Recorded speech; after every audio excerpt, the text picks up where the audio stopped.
Jason, you good with your mic? All right. Notice to the public, if you wish to address the council, please complete the public wishing to address the council form located on either end of the counter and give it to either the chairman or the council clerk prior to the beginning of the meeting. All comments must be addressed to the council as a whole. Addressing individual council members or staff is not allowed. Speakers should be courteous in their choice of words and actions, and comments shall be limited to the issue and cannot involve individuals or staff-related matters. All cell phones and electronic devices used for communication should be silenced for the duration of the meeting. I'd like to call the meeting of the Terrebonne Parish Council of Wednesday, October 30th, 2024 to order. We will have the invocation and pledge by Councilman Carl Harding. Would you please rise?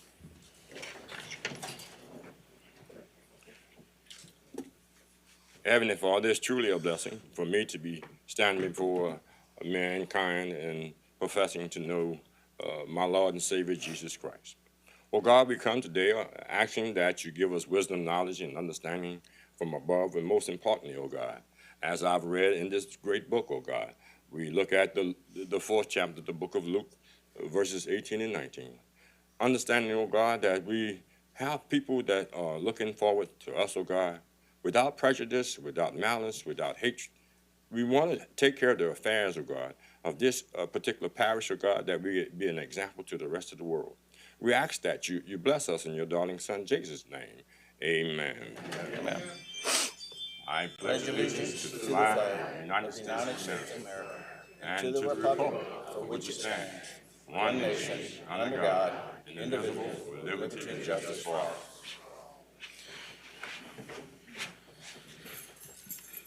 Ms. Smith, may we have a roll call, please? Mr. Harding, Here. Mr. Voisin, Mr. Amity, Here. Mr. Champagne, Mr. Hamner, Mr. Babin, Ms. Chauvin, Mr. Trusclair, Mr. Pleasure. Mr. Chairman, you have a quorum present. Thank you, ma'am. Approve the minutes of the regular council session held on September 25th, 2024. Moved by Mr. Babin. Second by Mr. Harding. Members vote your machine.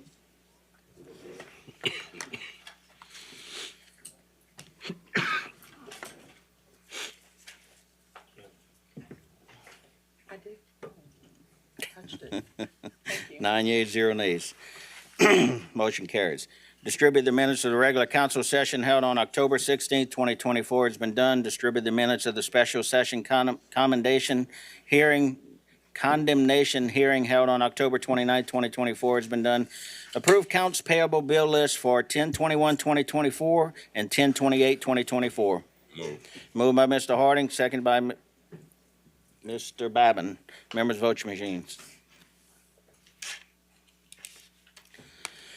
9 yeas, 0 nays, motion carries. Approve the manual check listing for September 2024. Move Mr. Pleasure, second Mr. Champagne. Members vote your machines.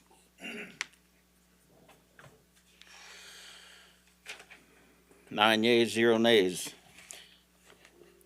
Item 1, general business. A, in memory of Donald P. Don Schwab Sr., who's Mr. Parish President. Thank you. So we're doing our proclamation tonight in the honor of Donald P. Don Schwab Sr., who was a former parish president and steward in our community. And so I want to go ahead and read this resolution. In memory of Donald P. Don Schwab Sr., whereas Donald P. Don Schwab Sr. was an extraordinary resident of Terrebonne Parish and former parish president from 2004 to 2008, and steered the parish after Hurricanes Katrina and Rita devastated our area.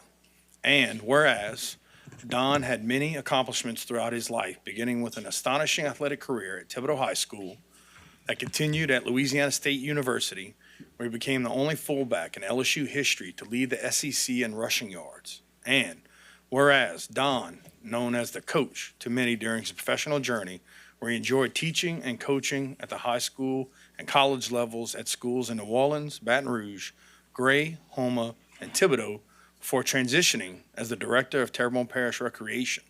And whereas his career in public service expanded when he was elected parish president, then continued his years of service with the district attorney's office, working as a case manager in the truancy reduction program. And whereas Don, at his core, was a devoted husband and family man who spent much of his time as he could uplifting and supporting his children and grandchildren, never missing events or activities.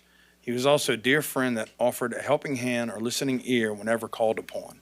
And whereas he was a wealthy man by all standards, measured by the impact on others and cherished by those who knew and loved him, who will be sorely missed and leaves behind a fond legacy. And now, therefore, be it resolved by the Terrebonne Parish Council on behalf of the Parish President, Jason W. Bergeron, and the entire Terrebonne Parish Consolidated Government, that we honor the life and legacy of Donald P. Don Schwab Sr. for his acts of service shared with Terrebonne Parish and all of its residents. Signed, Jason W. Bergeron, Parish President, and John Amity, Council Chairman. And so I'd like to get the family up to accept this and let them say a few words if they would like to. We are in the process of working through something to honor him with naming something in the parish, and we're going through that process. But we felt it was very important to address this sooner rather than later, and to show respect and honor for a man who's done great things throughout our parish and our region. And so I called the family if they'd like to join me.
I'll keep it brief. At first, I just want to thank sincerely from our family to the parish government, Jason, Parish President Jason, and everybody involved in the last couple of weeks. Did an outstanding job to honor my dad through the parish, through the various things that you did, and we really we'll never forget it. Just thank you very much. Really appreciate it from the family. Thank you all. Mr. Babin? Yeah, thank you, Mr. Chairman. Nancy and DP and Christy and Michelle and the whole family, thank you all so much for sharing Don with this parish. He's touched countless lives in his life, not only his children, but all the other children that are coming along in athletics and sport. And Terrebonne Parish is a better place that Don Schwab lived here. So thank you all for sharing him with us. Thank you, Mr. Babin. Mr. Champagne? Yeah, I also want to, echo the same sentiment. When I started my first soccer coaching gig was at Vanderbilt, and he was there, and he was very helpful getting me along that line of coaching, and I ended up doing it off and on for about 30 years. So I want to thank him for that and for you for that. Thank you, Mr. Champagne. Mr. Bergeron, you have anything more to add? No, I'll say this, just if anybody needs anything with the family, we're here. And if there's anything more we can do to assist in any way. And as soon as we have more information on what we're going to do in the future, I'll be reaching out to the family. So thank you. Thank you, Mr. Bergeron. And as a graduate of H.R. Bourgeois, Coach was something else. I didn't play sports. He encouraged me to run track because I'd run an 800, but just wasn't my thing. I couldn't see torturing myself to do that. But as a gentleman, he inspired the lives of many young men that today, I'm sure, when you run into them, they all have a story of how he made them what they are today. Coach was just something else. You don't always get to see the fruit of your labor at the time or in a short period, but as time goes on and you cross paths with those who were children or now are adults, and then you see what they become, it means a whole lot. And I hope that experience was there for Coach, that he was able to see that in the lives that he touched within the community. You know, we honor him as parish president, but he did so much more for this parish throughout all his years. And I can say in my time at H.L. Bourgeois, you know, we really appreciated the leadership that he had, even for those of us that were in other activities like band and choir and stuff, we still looked up to those leaders because we still had them for PE and other things. And they still left a lasting imprint. And I can tell you, to the day I die, I will always remember Coach Schwab. Mr. Hamner? Yeah, and I apologize for bringing up the rear. I hit the wrong button again. I hit the yay button instead of the request to speak. Yeah, I told DP at Rhoda Fest, yeah, the last time I got to see Coach was y'all were running out the back door last summer and going somewhere. And you had to step back in the house, and Coach invited me in, and he says, "You sure you want to do this?" This is when I was campaigning, and he said, "You sure you want to tell? Let me tell you what you're getting involved with." And he spent some time with me, and yeah, and I appreciated that so much. And little did I know it would probably have been the last time I saw him. But you know, he was a great man, and I loved him just as much as y'all. He took time for everybody, you know, and he made the time for everybody. And, you know, and you know how Uncle Clyde feels about your family, boy, you know. Yeah, I just wanted to express my condolences and my joy for knowing the man that touched this whole parish. And look what he left behind. Gosh, it's great. All right, that's it. Thank you, Mr. Hamner. Mr. Pulaski? Thank you, Mr. Chairman. Tenacious. I learned how to become that because of Coach. And the story that I'll tell you is JV track, right? I ran cross country all through high school, but track only did a couple of years, and I learned why quick. So ninth grade, we're at the district track meet. I was a miler, and we're at South Terrebonne. And I was the slowest one on the team as far as, you know, the mile, right? And so we're looking at these guys, and these guys have mustaches, and, you know, we're just skinny little runts. And we said, okay, well, we got to come up with a strategy. So coaching strategy was rabbit runner. So being the slowest on the team, I was designated rabbit. Well, when that gun went off, I tore off as fast as I could, and my hair went this way because I was passed so fast by all the guys on the line, including my own teammates, I might add. But the tenacity stuck with me, and I did all 4 laps, even though those of you who have ever been to a track meet, you know that things go on and they move on to the next thing and the next thing and the next thing. So I don't know what was happening, but I do remember coming around for those last 50 meters when I made that last turn. I stuck by all 4 laps, and I got a standing ovation from the people in the stands right there. But that tenacity I owe to Coach Schwab, so I just want to put that out. Thank you, Mr. Pulaski. Okay. To the family, again, thank you for sharing Coach with us, and we'll give you an opportunity. I mean, I'm sure you don't want to stick around for all this all this boring stuff that we do. Thank you for you know, all throughout all the years, and we'll give you a little bit of time to exit. Thank you.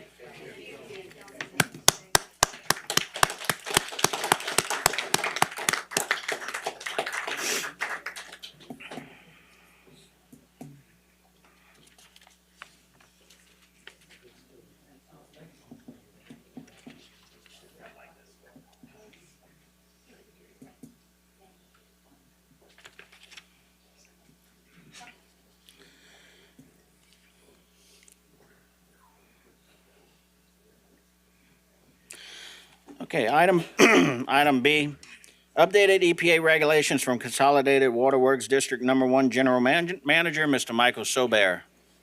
Thank you, Mr. Chairman. Good evening. Mike Sobear, 8814 Main Street, Consolidated Waterworks, General Manager. Before I start, I'd like to introduce my boss, Ms. Terry Chatinier, former councilwoman as well as chairman of the Board of Commissioners for Consolidated Waterworks. So I'm here tonight because I want to advise you of our procedures that we are using to comply with the Environmental Protection Agency's October the 8th, 2024 final rules and regulations for lead and copper. And so that's kind of what I want to just advise you and let you know what's going on. The public will be involved in this, and I think you're going to probably get some calls about what's going on. And let me just say it again and again and again. The water is safe. There's absolutely nothing wrong with it. This is a federal government imposed rules and regulations that we have to go. And I'm just trying to tell you how we have met those rules. It's a live action that continues to live, and it's changing every day. This rule has been in the making probably since 2022. October the 8th, like a little over 3 weeks ago, they finally made it final. We had to do something by the 16th of October. So we have well over 5,000 man-hours of engineering time in this program. We have met their requirements and will meet their requirements and prove that we do not have any lead in our pipes. But I do want to at least let you know what this is all about. So I thought we might, Ms. Tammy, can I be smart enough to figure this out? No, this turns it on. Okay, so let me give you a little bit of history. This year, 2024, celebrates the 50th year anniversary of the federal government's Safe Drinking Water Act. That was instituted in 1974, and basically it assured citizens of America to know that they would always have safe drinking water. In 1986, there were amendments made to the EPA lead and copper rule, which we're here to talk about tonight. This is an ongoing problem. It's been around for a long time, not only in water, but you also might remember the paint chips that used to fall off the walls that young children would eat and consume way back in the 70s. So now we have no lead in paint. You will also know that there is no more leaded gasoline, so that the carbon dioxide, when it got clean acid rain, that's what that's all about. And of course, in drinking water. In 1992, they upped the ante and began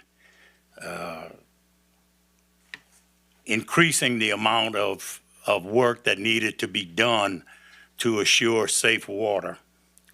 Excuse me, let me just get this thing. Oh, I'm doing the wrong thing, Ms. Tammy, I'll get there. So this was 86 and 92. The federal government required that we begin testing for lead and copper in the early 90s. And the way you do that is you contact customers, just ordinary people that have a house. We give them the test bottles. They take what they call first draw. In other words, you turn the water on and you grab it.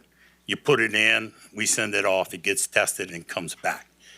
So we did that for a number of years and were very successful, even to the point where we were allowed to reduce the monitoring that we did. If we had maybe 200 homes, we were down to 20 homes because we had proved that there was no lead or copper in the water.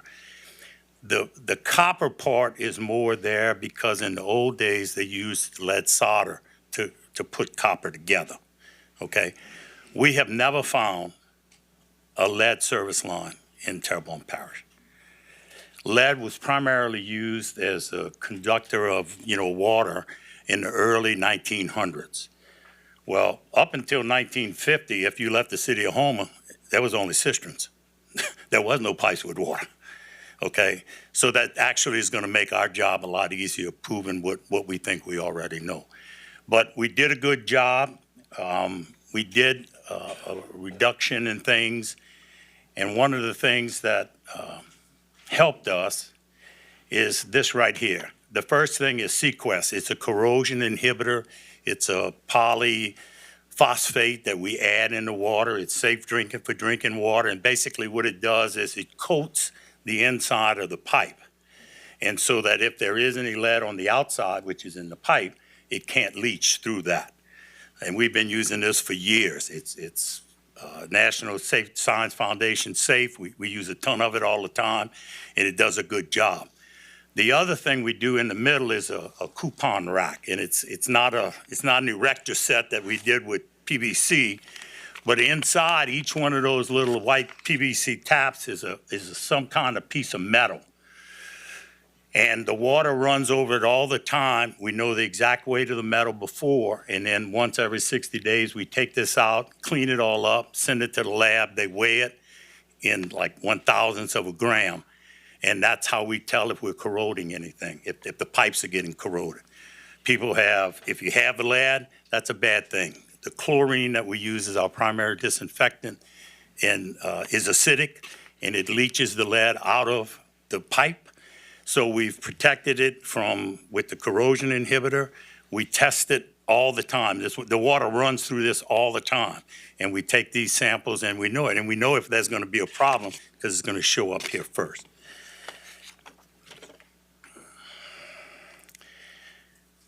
So, I don't know, where is it at? The thing that really kind of hit the fan here was in April of 2014, Flint, Michigan. It sends chills down any water person's back, I promise you. What happened was the city of Flint, Michigan changed from buying water from the city of Detroit, which took their raw water from Lake Huron, and switched it to Flint River. Much cheaper, they didn't have to pay anybody, they went.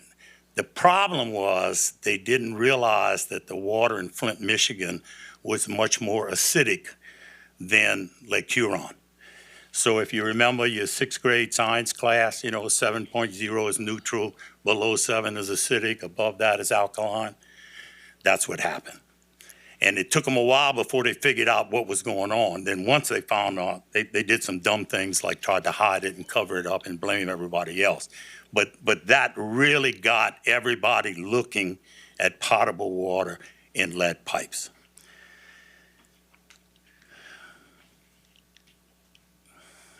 This thing doesn't go. Oh. Okay, so the EPA required, after 2 years of planning, that water utilities do some things. The first thing they required was that we prepare an information through a customer survey. I'm going backwards. Let me get back here. I'm sorry. Right. Okay. So on the 16th of October, the portal opened and we had to submit an inventory.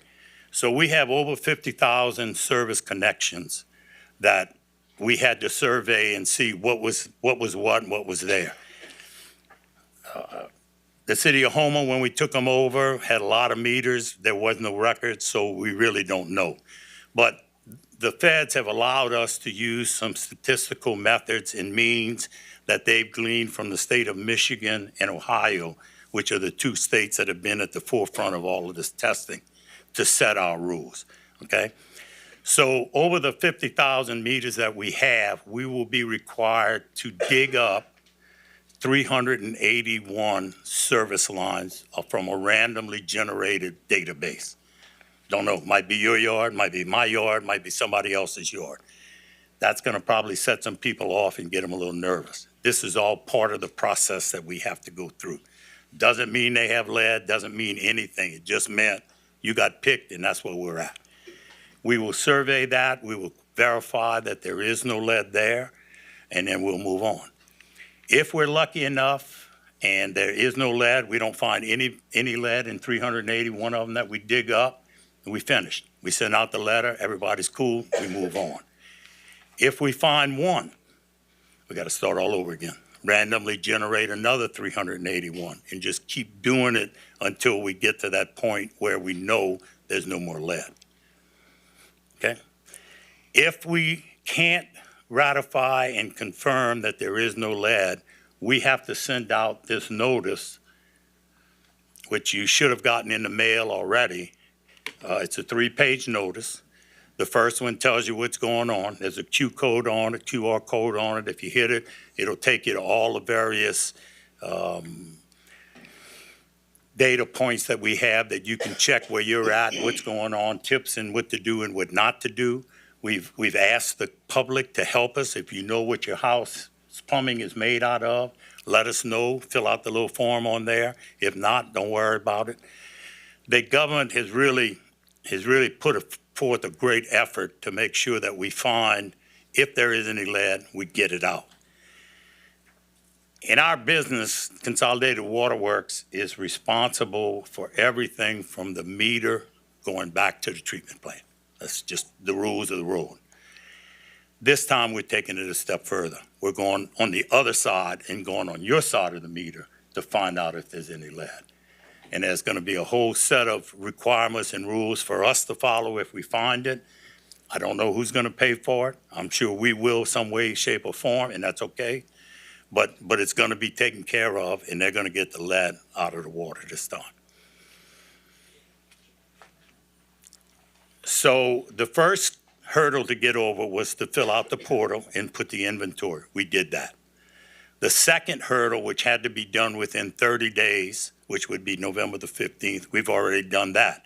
We've sent out in all the letters and the information that's going on. And then the third one is we've made the maps that show where everything is, what we found, what we didn't find, available to the public. It's shown on this slide as where to go. It's on the Q code. It's in the letter writing. You can do all of that. So for right now, we will begin afterwards, after we kind of get this part settled. And then we have to get LDH, Louisiana Department of Health, approval on our plan to check everything out and go from there. So I just wanted y'all, as well as the public, to know the water is safe. It remains safe. We do not believe that we have any lead pipes because the city and the parish was built at a time when lead was not prevalent. My predecessors have been removing lead pipes, like the solder around the old cast iron pipes. You back it, and then you'd let it. All of those, when we come across them, we remove them right away. No problems at all. We've never found a lead service line in our inventory, actual digging, putting in, all that kind of stuff, and we're just using it. About 5 years ago, the state required testing in schools based on this same kind of statistical. Terrebonne Parish had one school, Berg Elementary, that was old enough that they thought might have lead in their service. We tested it, no lead. So this is a good program. It's something that hopefully will instill in people the ability to sleep safe at night, knowing that they don't have any lead in their water. And if there's any questions, I'll be happy to answer. Ms. Chauvin? Yes, I have a few of them. When you're talking about the coupon rack and you have a piece of metal in it, what type of metal is that? It's all different kinds of metal. Some is steel, some is copper, some are just the things, because what we're trying to do is determine if the water is acidic. We take our water either from Bayou Lafourche or the Intracoastal Canal. Their normal pH is somewhere around 8.2. By the time we finish treating the water, it comes out to be about 6.5. So our main disinfectant is chlorine. Chlorine is acidic. Okay, so we knock it down. And so we try to get it back up to somewhere around 7, right at neutral. Usually it's about 6, 8, and we send it out. These coupons verify that we're not, people have galvanized pipes, they can corrode. People have copper pipes, they can corrode. PVC is a little different, PEX is a little different, but primarily those other two they do. We don't want your house flooding because all your pipes got holes in them. That's why we do this, and it also gives us more data to verify that the water is safe and what's exactly in it. Okay, so you talked about digging up 381 lines in Terrebonne Parish, throughout Terrebonne Parish. That is correct, yes, ma'am. Okay, so will there be something going out to let the 381 people? I'm sure there will be, yes, Okay. ma'am. Will they be able to follow it on social media like your Facebook? Sure. Because I just seen on Facebook like where you have all this Sure. up for people. The and first just- post will be, we wanted Get to it. come to you first Right. to let you know what was going on. But the first post on Facebook Oh, will be no. tomorrow morning. My husband took it up because I've been doing nothing but council work, and he had it, and he Yeah. said, "What is this about?" Right, I'm like, "Not right. sure yet." You know, So I'll share with you the importance of getting the right information out.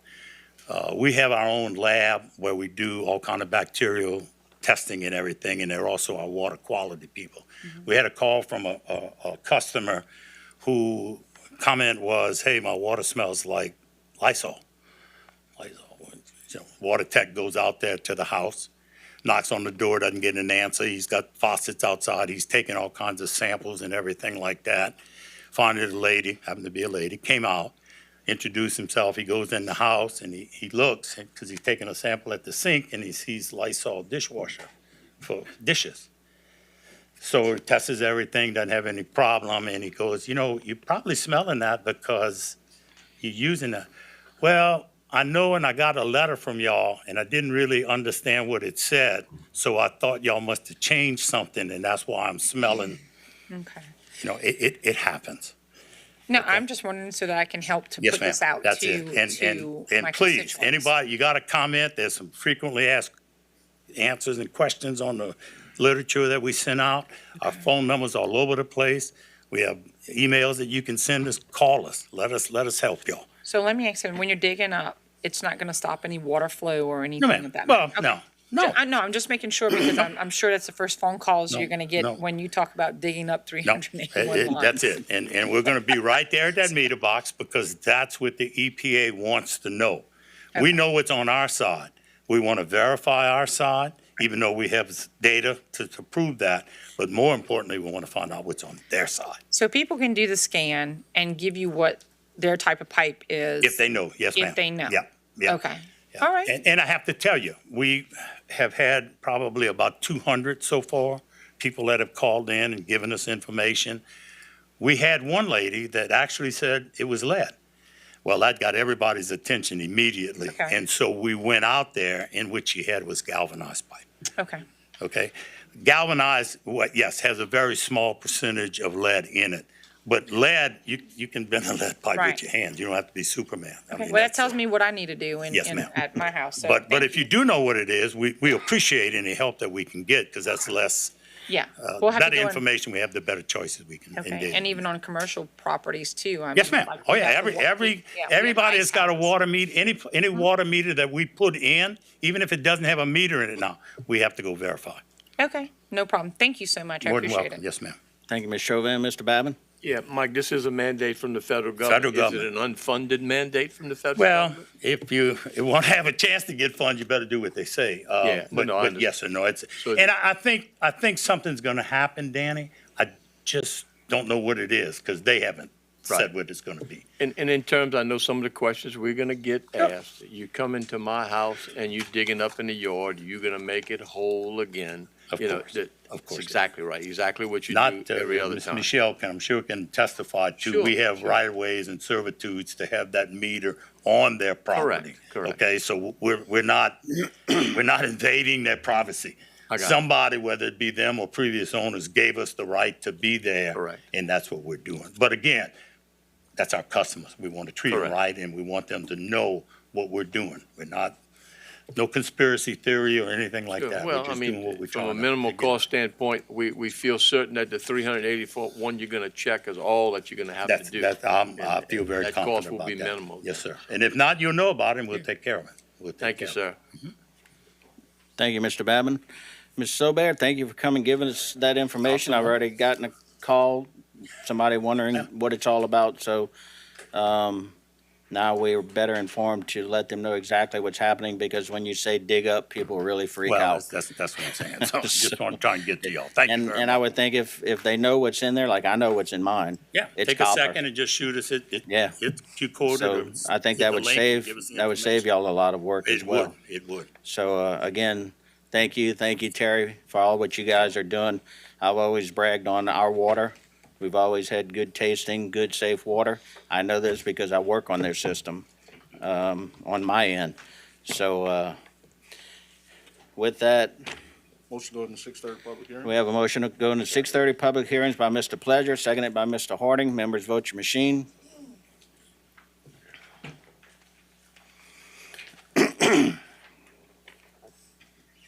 Nine yeas, we're into 6:30 public hearings. Item A, an ordinance declaring a Generac generator without transfer switch from the Utilities Department having a value of $5,000 as surplus and authorizing said item to be disposed of by any legally approved methods.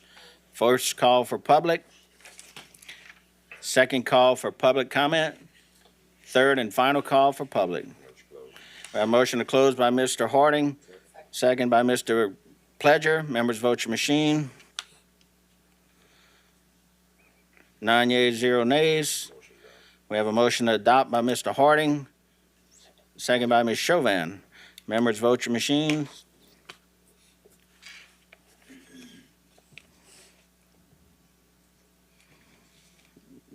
Everybody voted? 9 yeas, 0 nays. The ordinance is adopted. Item B, an ordinance to amend the 2024 adopted operating budget and 5-year capital outlay budget of the Terrebonne Parish Consolidated Government for the following items and to provide for related matters. Number 1, animal shelter, HVAC, $43,752. Number 2, utility fund, $381,000. Number 3, Houma Police Department, $3,458. Number 4, Section 8 Housing Voucher Program, $674,181. Number 5, Houma Police Department, $895. Number 6, Brady Road Bridge Replacement, $375,000. Number 7, Bayou Terrebonne Clear Snag Project, $600,000. Number 8, American Rescue Plan, $2,854,058. Number 9, Emergency Preparedness Department, EMPG, $17,500. First call for public. Second call for public. Third and final call for public. Mr. Pledger. Thanks, Mr. Chair. I'd like to make a request to legal to find out if it is definitive or a definitive answer on if we can actually line item items within when we're doing something like we're doing now, and just report back and let me know, because I did a little research, but it's kind of vague. Get different answers and asking different people, but if we can get an answer on that, I really would appreciate it for the future. Thanks. Ms. Neal. Yes, sir. If you'd like something in writing, I can certainly get that to you. In the meantime, if you have things that you want to share with me and I can run those things down, you can email them to me and I'll look those items up as well. Thank you, ma'am. So we have a motion to close by Ms. Chauvin, second by Mr. Harding. Members vote your machines. 9-0. Motion to adopt, Mr. Babin. Second, Ms. Chauvin. Members vote your machines.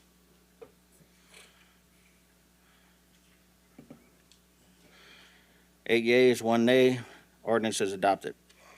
Item C, an ordinance to enact 19-223 of Chapter 19, Article 4 of the Terrebonne Parish Code of Ordinances to create the criminal offense of and establish penalties for public urination on public property and during public events in Terrebonne Parish. First call, public. Second call, public. Third and final call, public. Motion to close by Mr. Babin. Who seconded it? Mr. Champagne. Members vote your machine.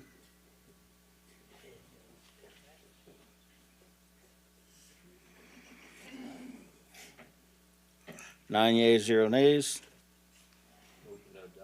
Motion to adopt, Mr. Babin.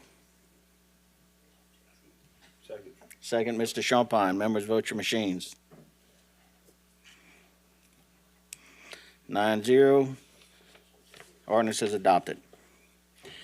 Item D, an ordinance to authorize the parish president to execute on behalf of Terrebonne Parish Consolidated Government, TPCG, a lease of commercial space between TPCG and Terrebonne Children's Advocacy Center to lease space in the TPCG-owned building at 7910 Main Street, Houma, Louisiana, 70360. First call for public. Second call for public. Third and final call for public. I have a motion to close by Ms. Chauvin. Second by Mr. Babin. Members vote your machines. 9 yeas, 0 nays. Motion to adopt, Ms. Chauvin. Second, Mr. Babin. Members vote your machines. 9 yeas, 0 nays. The ordinance is adopted. Item E, an Ordinance authorize parish president to enter into an amendment number 1 to the 1997 intergovernmental agreement lease and sublease with Recreation District number 11 to remove the adult softball complex from the agreement and return care, custody, and control of the adult softball complex to Terrebonne Parish Consolidated Government. First call, public. Second call, public. Third and final call, public. Motion to close by Mr. Babin, second, Ms. Chauvin. Members, vote your machines. 9 yeas, 0 nays. We have motion to adopt, Mr. Babin. Second, Ms. Chauvin. Mr. Harding.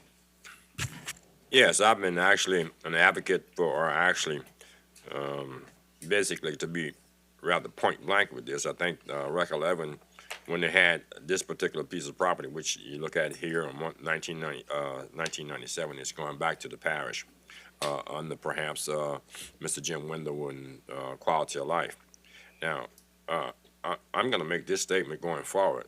All before it was a liability to Rec 11, and I'm actually hearing through the grapevine that some extra money coming to the east side of town.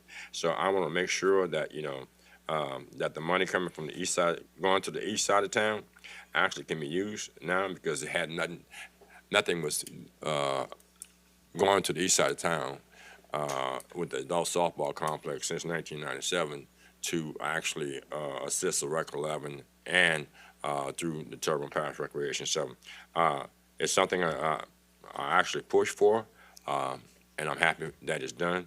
But when we going forward, we don't want to assess too much on some of the recreation districts that we actually have.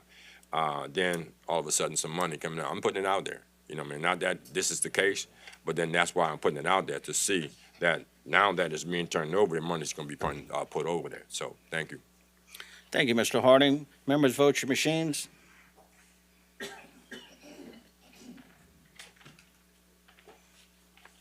9 yeas, 0 nays. Ordinance is adopted.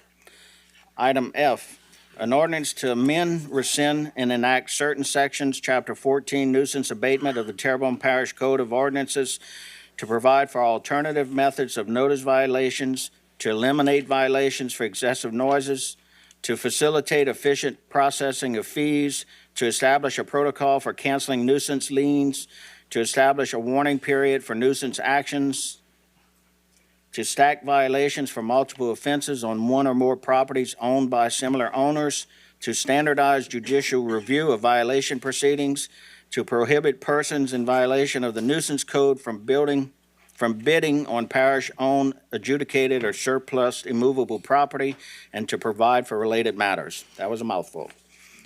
First call, public. Second call, public. Third and final call, public. We have a motion to close, Mr. Babin, second by Ms. Chauvin. Members, vote your machines. I see it. We're going to do it when we go to adopt. 9 yeas, 0 nays. We have a motion to adopt, Ms. Chauvin, second by Mr. Babin. Mr. Steve Charles Clare. Thank you, Mr. Chair. On the backup, under the last lined out item 6, they have I guess it's a description of antique vehicle.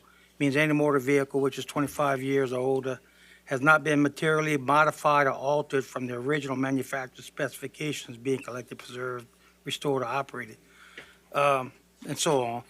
But, I've been around car clubs, and I actually had antique cars.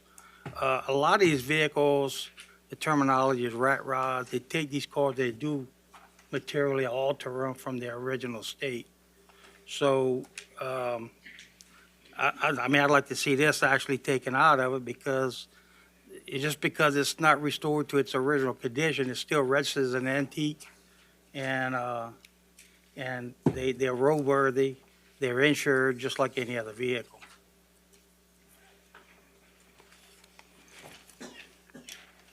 Mr. Bradshaw? Yeah, the only thing I could reference, and I'll get Chris to confirm, but I think that is related to the fact of automobiles being in yards or something like that. Is that, as that relates to that definition? And Chris, if you could verify that? Because I have an Pulaski? antique also, and I don't want anything to happen to it. That's correct. I mean, I think there's some common sense that has to come into play. I mean, Parish President Bergeron restored a car with his father. I think we know what is a classic car, even a rat rod. Rat rods are my favorite in the parades, but Right. Okay, but I know of an instance that happened in my district where, the yard was in a condition that, the grass was grown and, they had some violations. But they included that car, or it was actually a truck, included that truck in the violation and mandated to get it off the property. Okay, just cutting the grass around it wasn't enough. So, we need to, the way this is written here, well, nuisance abatement was within the parameters of what we tell them to do. But, it ended up getting settled, but it took a lot of back and forth. This guy was, he had some problems. He took care of a lot of problems, but then they kept telling me he had to get that truck off his property. Or he had to get rid of it. It was in his front yard, which, we got resolved, but at the end of the day, this kind of caught my eye when they would say it can't be modified or altered.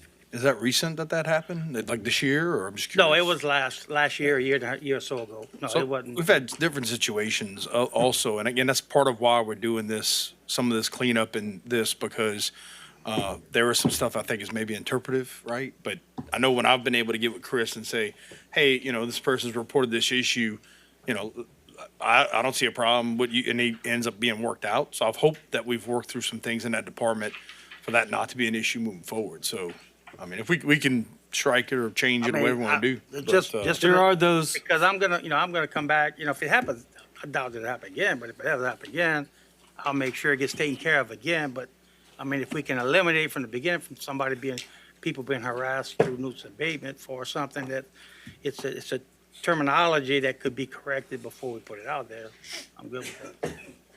I mean, we could explore terminology with legal. I will say that, if you open up the door, then there's going to be people that abuse that door. Well, I'm telling you. Oh, right well, here, it yeah, says that it's not that materially thing that's been sitting on modified or cinder blocks for altered. 20 years. That includes every rat rod out there, I promise you, the way it's written right here. It can't be interpreted any way but that way. It's straightforward. Ms. Neal?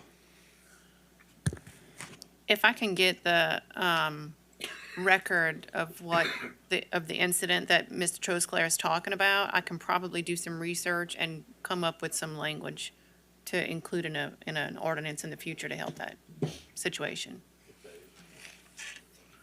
So I know you don't want to say it in. I don't have that information with me now. I mean, that was.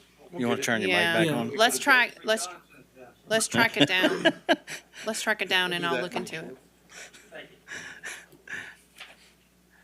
I'm glad somebody's getting some sleep. Tammy said she hadn't seen her house since when?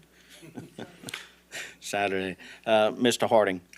Yeah, and to add on to what Mr. Trusclair is saying, some of these, this is actually requiring license plates and stuff like that. So I guess that's a whole new ballgame in reference to that. I know a number of people that actually have cars in their yard, and I was concerned because it had the right to go in someone's yard and tag them, and within a certain amount of time.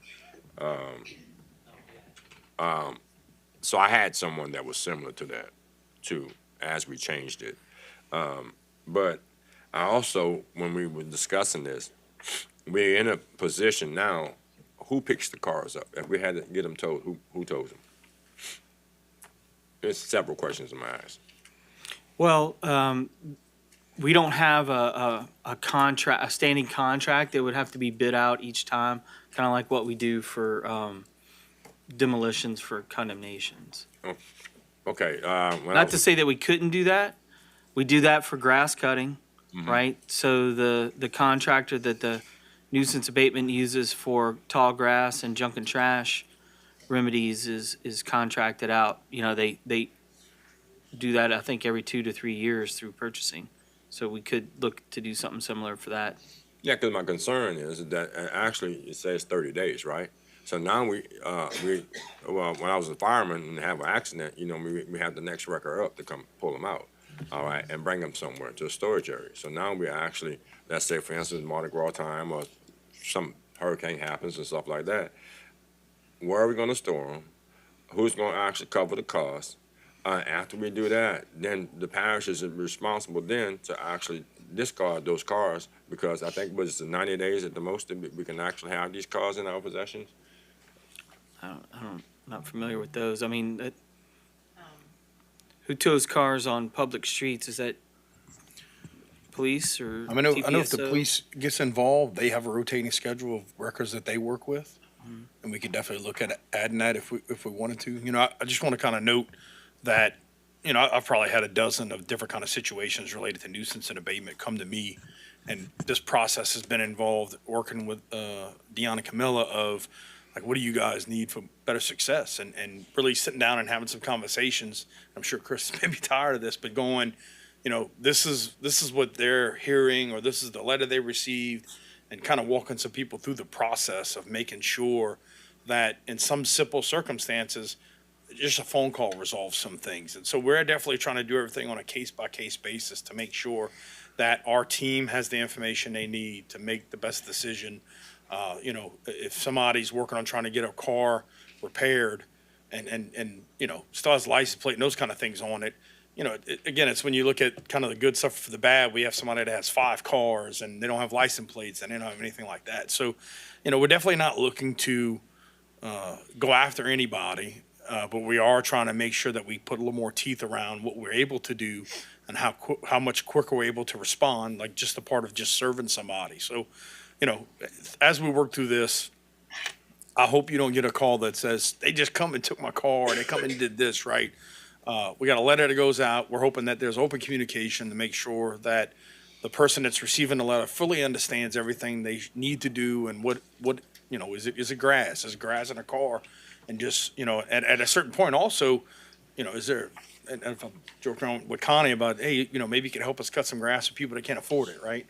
And so just really trying to make sure that our residents, that it's a combination of eliminating blight and also making sure they have all the information they need to be successful. So, And my point also is the fact that, we start collecting cars, and then what we do with the cars afterwards. You follow what I'm saying? We're creating more of an expense to us, instead of just actually tagging them and how long we're going to have them. I don't know if she didn't get the answer, but I think it's about it totals 90 days, I think, 30 days.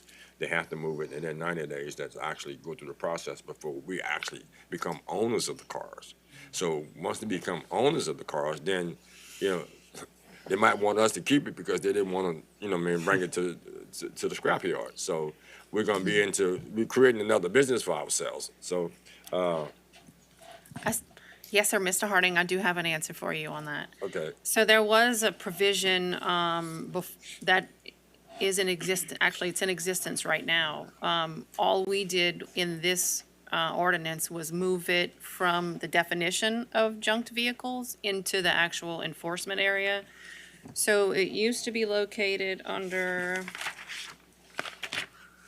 Section 1426, under the definition of abandoned vehicle, and if you go down to the paragraph that's now deleted, old paragraph number 5, I moved that entire paragraph over to section 14186, under the enforcement provisions for junked, abandoned, and inoperative vehicles. And so that's, section 14187. It's a long ordinance. It would be much easier if you do page 3 of 15. Page 2. Yes, sir. Yes, sir. It's on page 7 of 15 on your ordinance and your backup. Okay. So, in existence right now, but in this ordinance, we're just moving it to the proper location. When the parish moves a vehicle that's been abandoned, it can bring it to a storage area owned by TPCG, and then Terrebonne Parish has got to make a reasonable attempt to serve the owner with a notice of where the vehicle is stored. Failure to receive the notice is not a defense by the owner. And then after 30 days, when the owner has not claimed the vehicle or paid for the cost of the removal and storage, then it's declared abandoned by its owner, and TPCG can dispose of it as its owner. So that's the answer to the question of how long do we keep it and how do we get rid of it. Yeah, and like we do in houses, so we can't recover all of the expenses because there's no provision in there that said we can go back, even though we actually take the car, there's no provision for us to recover the money, isn't it? We would surplus it and sell it. I can go Similar with to what, I guess similar to what the towing companies do right now. When, if they have a vehicle for so many days and nobody claims it, they sell it. Yeah. Whosoever will, let them come take it, and cut down on the expenses. Yes, a couple things, nothing against it, it's just the fact that, we just recently, yesterday, had some hearings. And to put it rather simple, how does it affect the overall picture? You know what I mean, to just cut it off. I got a lot of little notes here, you know what I mean? So, in short, the changes that were made. I think I had something here in particular that we can actually look at. It's gonna be, section 14-316A.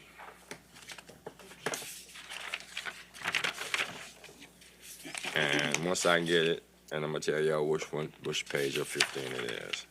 Okay, page 13 of 15. It's a judicial review.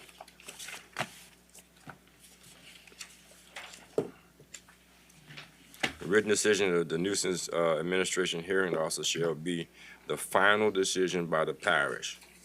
Final decision by the parish, does that affect what we do so far as individual council members can actually go and make an assessment of it, and then it's not really the final review of, I guess the decision be the parish, because we go on and we're dealing with the 32nd Judicial Court, okay?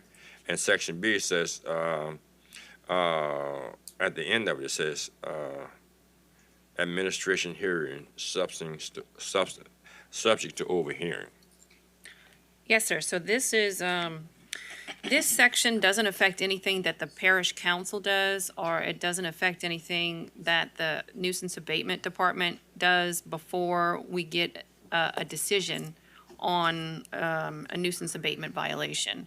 And so all this section does is put a stop to an endless appeal or an endless judicial review in the court system. So everything that happens before a person could take its nuisance abatement violation to the court happens administratively. If that person is not satisfied with the administrative decision, then that person can take what's called a judicial review. And I did change the language from the Civil District Court of the Parish of Terrebonne. It's actually called the 32nd Judicial District Court, so I wanted to make that clarification by the change in Part A in there, and also that the first change in Part B, I changed it from Terrebonne Parish Civil District Court to the 32nd JDC, just because it's the more formal use of the court that's there. And then I did add at the end, the decision of the 32nd JDC, and it serves as kind of an appeal, but it's referred to as a judicial review. And what happens in that situation is a judge from the 32nd JDC will get allotted if the person who has been charged with the violation brings it up for judicial review, the court will take the whole case, review everything that's happened, possibly open the case up for additional testimony at the time, and then they will make a determination on whether or not the violation was warranted or was not warranted. And so they will either sustain the violation or they will overrule the violation. But everything that happens before it gets to that court doesn't change. By this revision doesn't change that process. So my concern really is the fact that as long as we have the opportunity for nuisance abatement, and whether it be tall grass or whatever ordinance that we actually have, I want to make sure that the heart is in the process, is the fact that we don't want to have everything etched in stone where really it can be rather confusing to certain people of educational levels. Yes, sir. And so we want to actually make sure that we up here can actually give some type of assistance, and to be honest with you, I don't want to lose that opportunity to represent the people. Yes, sir. No, the judicial review is a last resort. It's for somebody who's gone through the whole process and still doesn't agree that the violation should be there, and they get to go to the judges at the 32nd for them to make the final ruling. I'm good. Yes, sir. Thank you, Mr. Harding. Mr. Babin. Yeah, you know, we talk about cleaning up the parish. We talk about derelict vessels in the water. We talk about cars in the yards. It just seems to be getting worse. So evidently what we have been doing is not working. And administration is trying to put something forth that they feel that they have control over. The only control we have over any of this, and we counsel people, we get the calls, is to enact the legislation. And then administration has to fulfill the obligation of administering it, okay? So, again, if we have more trash now than we had before, something was not working well. I think we need to move forward with a new idea. If it doesn't work, I think then we'll be able to tweak it down the line. But I think the departments that we have are going to use their heart to determine it. And if we've only had a few isolated cases, being a few isolated cases, that's still important. It's not a major problem. I don't see that this legislation is going to create any major problem. Thank you. Thank you, Mr. Babin. Mr. Harding. Yeah, to actually in defense of my position on here, because I'm an elected official, and I'm actually taking a process because we don't have nobody from the public to come over here, and then later on down the line, someone gonna ask me the question. I'm in favor of cleaning up the parish. I'm definitely in favor of it. I'm also in favor of being fair, and as we're going forward, I'm gonna represent the people. And there's two forms of government here, administrative and legislative. We're gonna both work together. Thank you. Thank you, Mr. Harding. Mr. Pledger. Thanks, Mr. Chair. I can really appreciate the robust conversation that we're having here.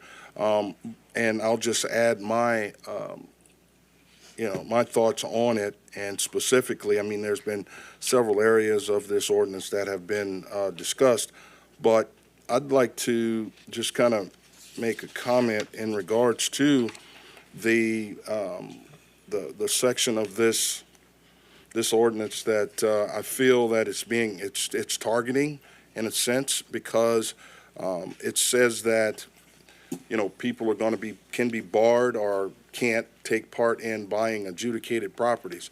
Clearly, we know, if most folks are on the adjudicate or their property is being, they have a nuisance violation, citation, or if they're fall under a condemnation order, more than likely, I would say those folks aren't trying to buy property, okay? And that's where it comes into play, my thought of it being targeted. I can tell you probably, and most people who participate in the purchasing the adjudicated properties know who we're talking about when it comes to that. So that's kind of, I would say it's a bit unfair, just in my eyesight or in my review of it. But then again, like Mr. Babin says, we want the parish cleaned up. And I get that. I want that too as well. But that's a bit extreme on my part or for me to read that as such. That's my thoughts on it, guys. Thank you, Mr. Pledger. Mr. Trosclair. Yeah, just to reply to Mr. Babin's comments. Every call I get is a major call, a major event. Every call I get to that person that's calling me. So if I can change terminology to eliminate one call, that's a major event to me. Thank you.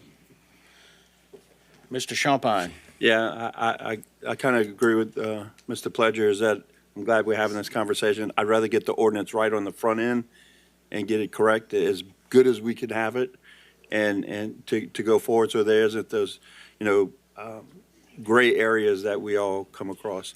The other thing is, who, on, as far as like what he was talking about, the people on the list that are on condemnation list not doing that, who's going to monitor that? Like, do we have a process in place that currently that's monitoring who's on the list and allowing that, like, or are we putting this in and we're going to figure it out later? This is gonna, yes, sir, this is gonna require communication between the department that handles the surplus property and the adjudicated property sales, which is in Sharon Ellis's department, and also Dion Stewart and Chris's department. So a list is gonna be made in Chris's department to send over to Miss Ellis's department to give her a heads up on people that we know, I guess. I think there are, Well, we're already sending over to purchasing as soon as possible. I mean, we changed our internal procedures, like the order to appear letters. We've started to record those in the courthouse much sooner than ever been done before, so that those folks who are interested in purchasing properties at tax sale, which always happens in June, which coincides with our July condemnation hearings, we're trying to get those instances eliminated so that come August or September, when we start getting calls about, well, I didn't know this property was on the condemnation list, yada, yada. We've already, by recording that order to appear letter, it eliminates that, or at least it gives us the ability to say, well, you need to do your due diligence. So when that person is doing that, when they go to the courthouse to check the records, they see it. So they're made aware. It's a Correct. placeholder for the public record. And so we'll just keep doing that. Thank you, Mr. Champagne. Ms. Chauvin. Yes, I'm not sure if you remember, but when we first came on, well, when I first came on, there was a condemnation hearing, and then we had the adjudicated property, and I'm watching, and I made mention in one of the meetings that we're allowing people who have condemnation violations to buy property and continue on with a whole nother condemnation list, and it was blocking up within nuisance abatement. And I watched this as some developers, we had some developers that were doing it, or I would say, I use the term loosely as developers, but may have been a company or such that came in and was buying properties, but they had already had condemnation violations. So are we gonna keep on bogging down nuisance abatement? I literally want to clean up District 8, and I will tell you, like last night, one of the things, and it's a guy who, he comes in and he buys property, and then he was leaving it as such, and when I called him about that specific property, and he said, well, I'm just gonna sell it. But he was leaving it in the same manner that he purchased it at with the tax part. Then he comes in and buys a property in Chauvin. Same property that we've been trying to get rid of for probably 2 decades. And it's taken us this long that it finally reached last night, that we can finally have it condemned. I definitely want this in District 8 because I'm looking to clean up. I do want to clean our parish. I'm not targeting any one specific person, but I am targeting those who have condemnation violations and want to come in and buy through the tax sale or the property taxes, however that's working for them.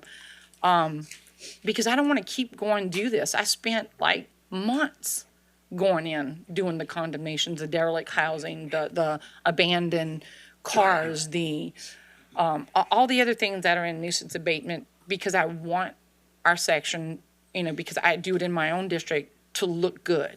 So it wasn't targeting anybody per se, other than those with condemnation violations already. And that is it. That was the whole reason for it. That was the conversation that I had with Jason. And I'm like, we got to do something because I was frustrated at the bog down in nuisance abatement. We went in for meetings, we discussed those things, and he told me where the breakdown was. So if that's a breakdown, then let's fix the breakdown. And that was really it. That was the whole ball of wax about it. Thank you. Thank you, Ms. Chauvin. Mr. Harding. So finally, I think we got a conversation. So if you look at last night, and speaking straightforward, you can pull the records up.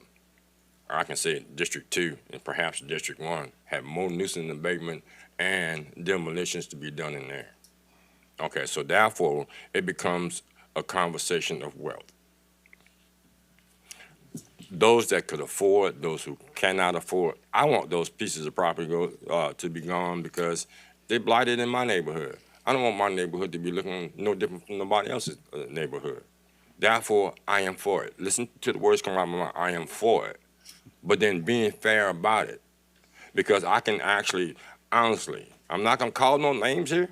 I know a person that has 2 pieces of property that we actually push it down the road that some of my colleagues may have known him. I've actually worked with this guy, and I went to another meeting. Now he has a contract to make money with the parish. Now, I've actually made mention of that too. So if you are in that position right there, you should not be making no money in Terrebonne Parish either. I agree. You understand what I'm saying? Yes, sir, Mr. Harding. So Yeah. Chris Pulaski and I had this discussion, and a lot of the contractors who do have work with the parish have a provision in their contract. It's a standard provision that they have to abide by all of the laws and local ordinances in the parish. And there's also a provision in certain contracts, especially for those doing cleanup work and condemnation work, that they have to properly dispose of any junk that they pull off of those properties. And so I think that there's a way internally through those contracts that we can enforce that we don't sell those any more surplus or any more, adjudicated property to those contractors. I mean, we're talking about 14.322. Page, let's see, page 14 of 15, right? So violators prohibited from acquiring movable property declared surplus. That's what Ms. Kim was talking about. So if you've got a property that's been condemned, you cannot purchase immovable property declared surplus by the parish until you get those condemned properties remedied. And what Michelle was just talking about is debarment is the term. So Correct. yes, if you Thank you. have Didn't think of the word. if you have a contract with the parish to say demolish a structure, when you take the materials and clear that property, you're properly disposing of those materials. You're not taking it to, some other piece of property that you might own just to save yourself a few dollars from not having to pay the landfill bill. Well, my point I'm trying to make here, and this is just only hypothetical, not to say, look, if you're a lawyer and you own property that's dilapidated throughout Terrebonne Parish, you shouldn't be doing no business with Terrebonne Parish either because you're on a list. Because we're going to give you, on one hand, an opportunity actually to have rundown stuff, being a slumlord in Terrebonne Parish, with some people on Section 8 that can't afford to move, but you're going to do business with Terrebonne Parish, and your name is on that particular list. I don't think they should be making money in Terrebonne Parish either because they're making enough money off the poor people. That's the debarment part. Thank you, sir. Ms. Neal. Mr. Harding, if you have some particular instances, I do. come and visit me at my office. Come and visit me at my office, and we'll look into those in particular. Yes, sir. You good, Mr. Harding? Yeah, I'm good now. All right, Ms. Chauvin. So I will tell you, I'm jealous that you and Brian's you had the most condemnations because I took so many months of going around in District 8. And I'm happy for you too, because I want your district to look good too, because it behooves all of us to have a very good-looking parish for our citizens and for us. But one of the things, and Noah can tell you this, I was so frustrated and aggravated with the MGO Connect app because I literally spent 2 months of my time going around District 8, and I have probably half that I went for an update with Camilla, and it's nowhere in nuisance abatement. So I'm frustrated with that process. So just so you know, I am jealous that you have more stuff being cleaned up because I would like to have that same cleanup. And this is not about having one more than the other, but in that it's just the app. The app was not working. Otherwise I would, hopefully have more, in the condemnation hearings, and it's frustrating to me, but I do want you to know that it was one of the issues. It's not that I don't have them. I actually have a lot in that district. And it's not about wealth in my district either, but it is about cleaning up. But the app is my frustration on that part. Thank you. Thank you, Ms. Chauvin. Mr. Pledger? I'll just leave with, or finish up with this example, just to put it in layman terms so someone can really understand, some of the viewing public or maybe the folks sitting here in the audience. What we're talking about here is if you're on the adjudicated or on the condemnation list, for instance, if I bought a piece of adjudicated property, my wife and I, this is a clear example, my wife and I's name is on the tax assessor's roll for owning this property. Me and my wife got a divorce. I left, she kept the property. Now I can't buy any more property. Thank you. Thank you, Mr. Pledger. Mr. Wazam? Thank you, Mr. Chair. Mr. Pulaski,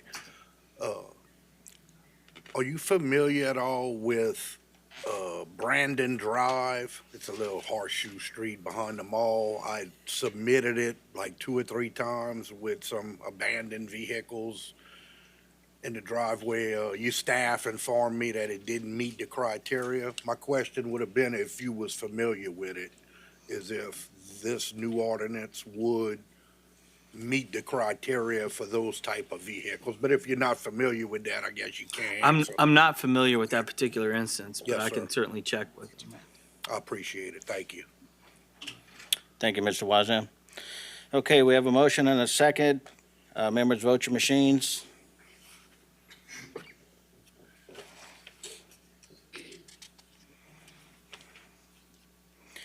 Eight yeas, 1 nay. Ordinance is adopted.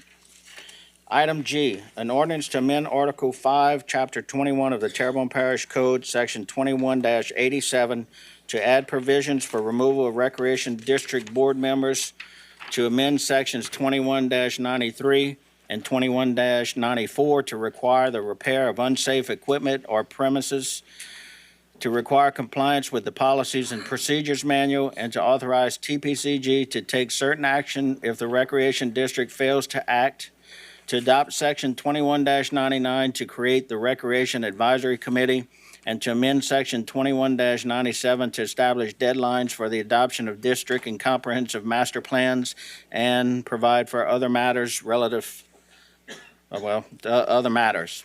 First call for public. Second call for public. Third and final call for public. Motion to close by Mr. Harding. Second by Ms. Chauvin. Members, vote your machines.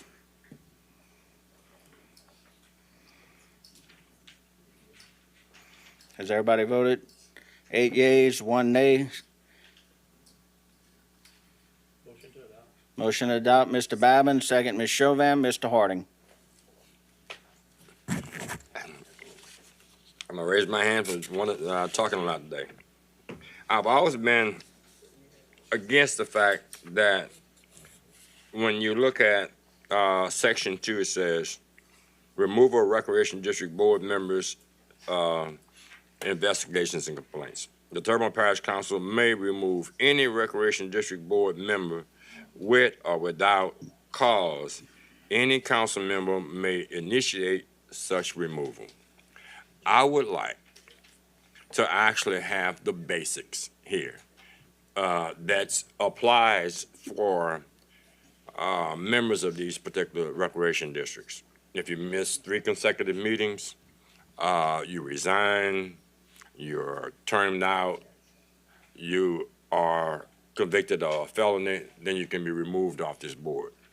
I do not also agree with, and this is from an opportunity I had to happen to me previously, and I can speak upon it now.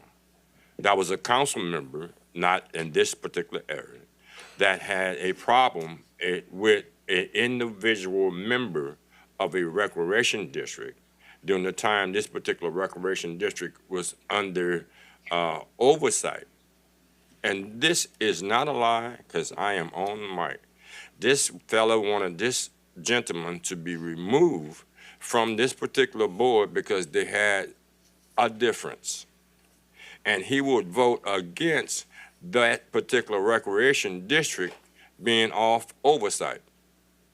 So when that actually happened, this council member did not have any dealings no more than as a representative of Terrebonne Parish Recreation District.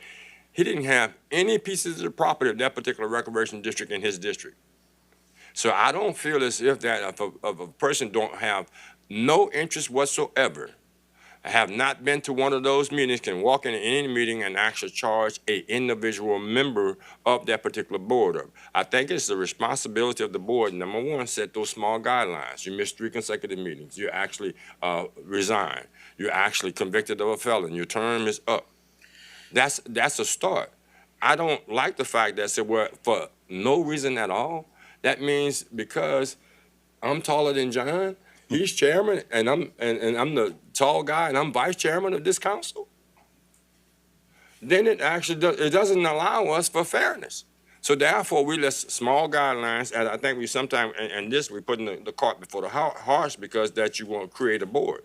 Now, with that board, you're also saying that you want to have the capital outlays of these people by a certain time. So I think that this board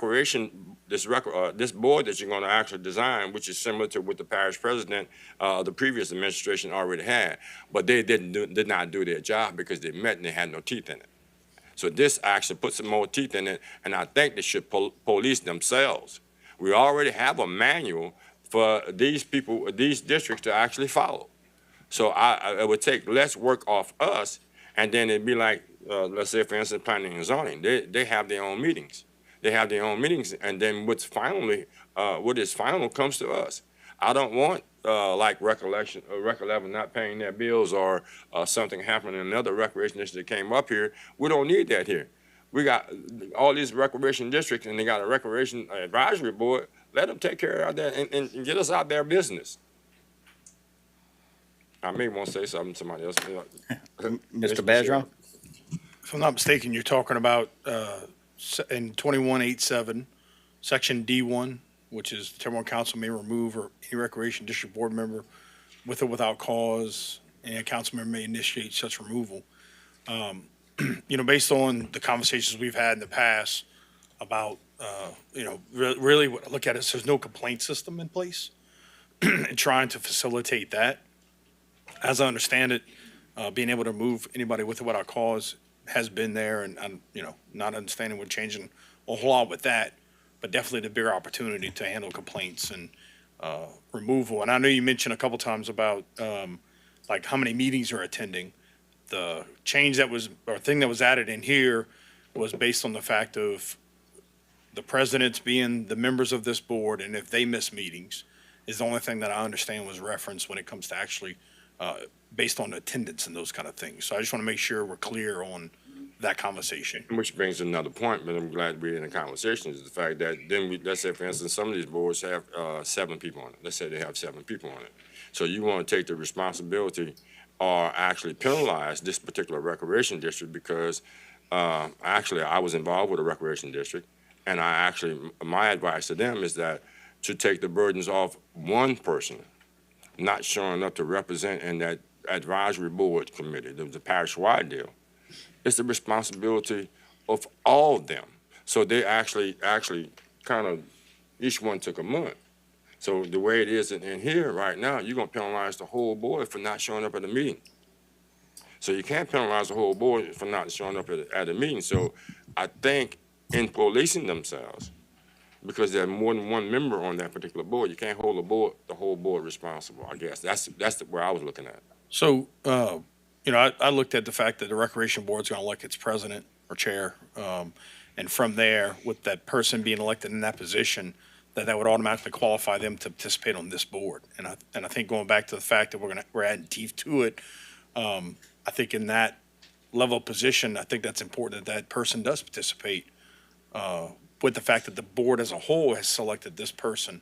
And again, to have that person attend these meetings, having them once a month, really, what I really hope through this whole process is that, we have some recreation districts that have senior lunches. We have some recreation districts that have other opportunities that not all our recreation districts are affording, that they could work off each other to help each other, figure out the weaknesses and opportunities to really work together as a cohesive team. And so that was really the driving factor with all this, and saying that, if you're president of the board, you'll be involved at a higher level to make sure that all our recreation districts have equal amount of success. So definitely not trying to punish, but really just make sure, hey, you're the person your board selected as a representative to lead that board.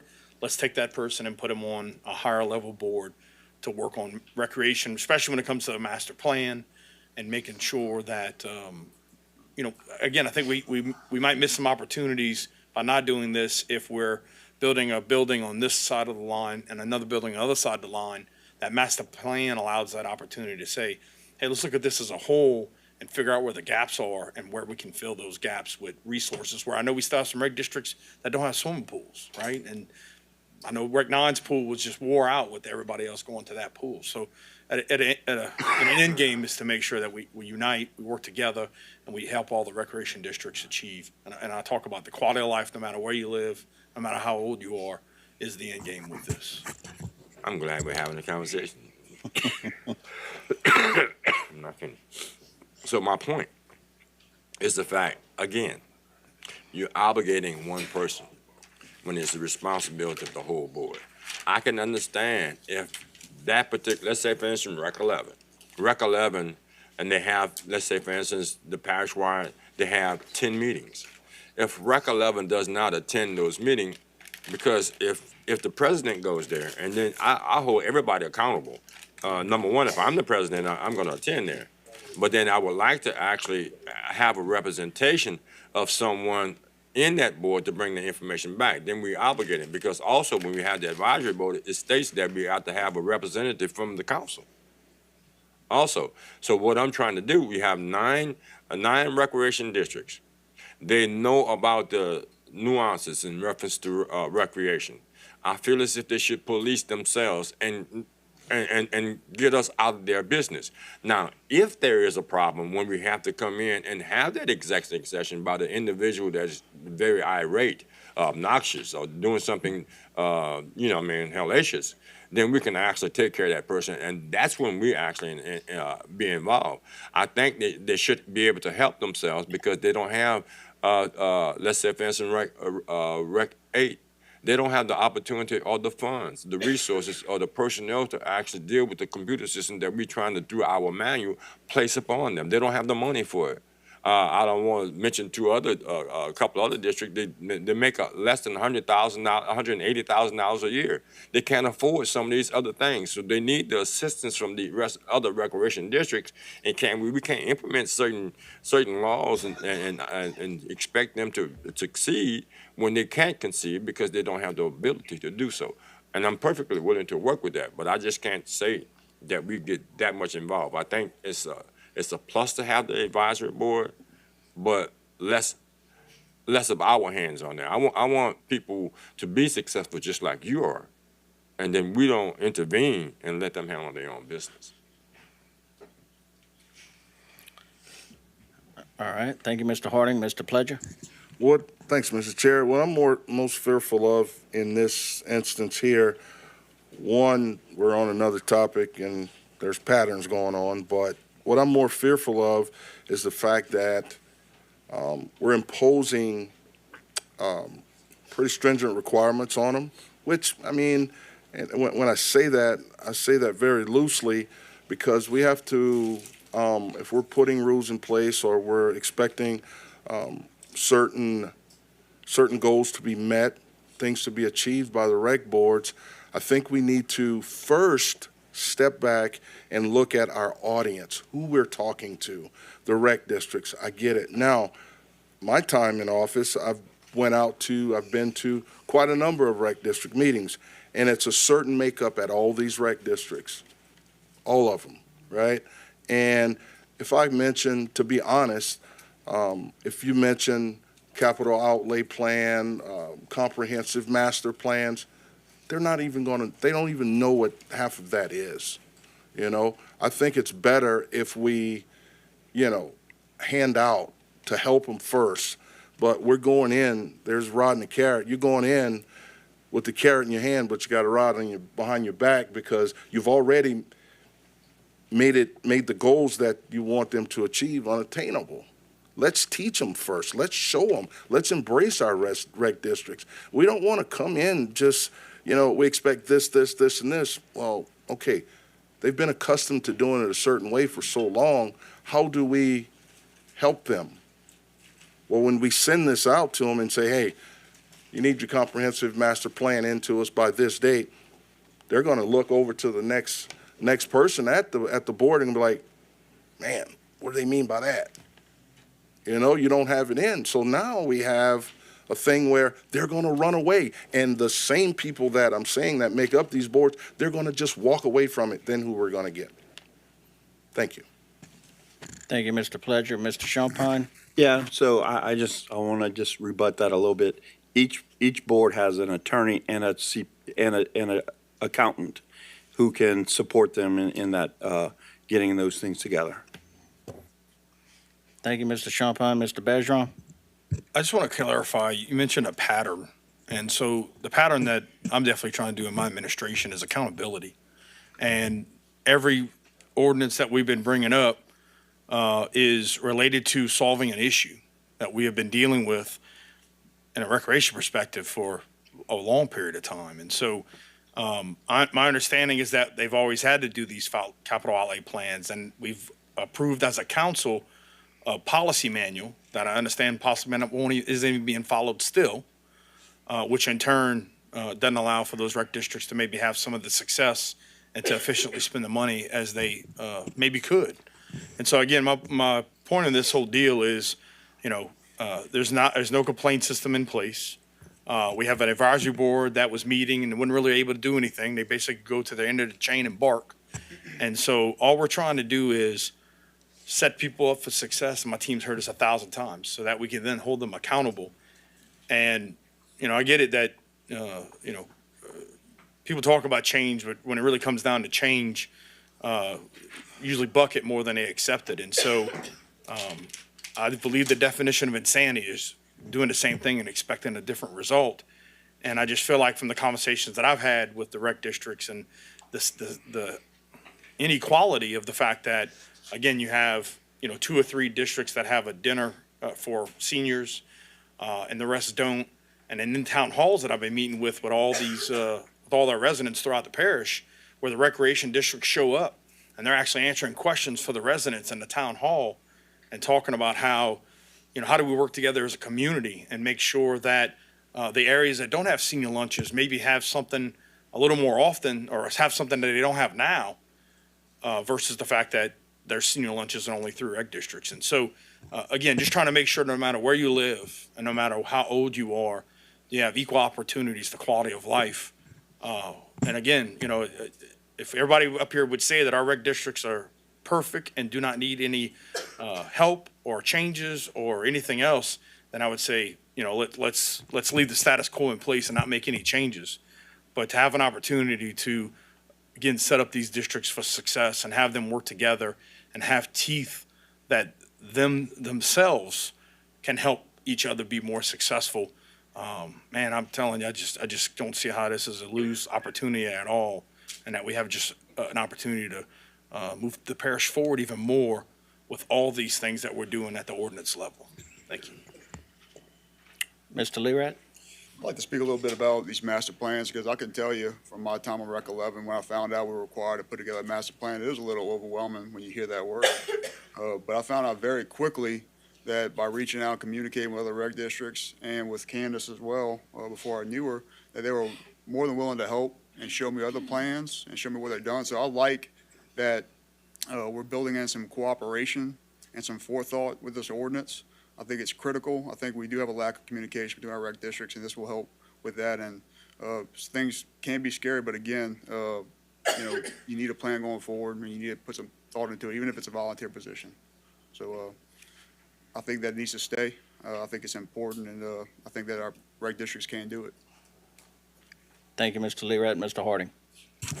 And I like that because we work good together, and I'm for it. I'm really for it. And Mr. Champagne, you're absolutely correct. Rec 11 had an attorney and an accountant and still were put on oversight. So it's not necessarily that situation. It's the fact that, yeah, get some assistance. I remember when 3A had something to help out Rec 11 after the Hurricane Ida. It was only a phone call. So we just need to do more than that. All I'm saying is, let these people actually, because Rec 11 get 1.4, I think second highs are 1.4 per year. There's several groups that making 1.4 and 1.3 and $900,000 a year to actually do that. But then again, you got another recreation district that's $180,000 a year. One that's actually struggling down in the Gibson area, which I represent a portion of that. They don't have any revenue either. So, that's the point. I'm not, there's been several attempts to consolidate. That's the quote unquote word. I just want to take care of the people of Terrebonne Parish.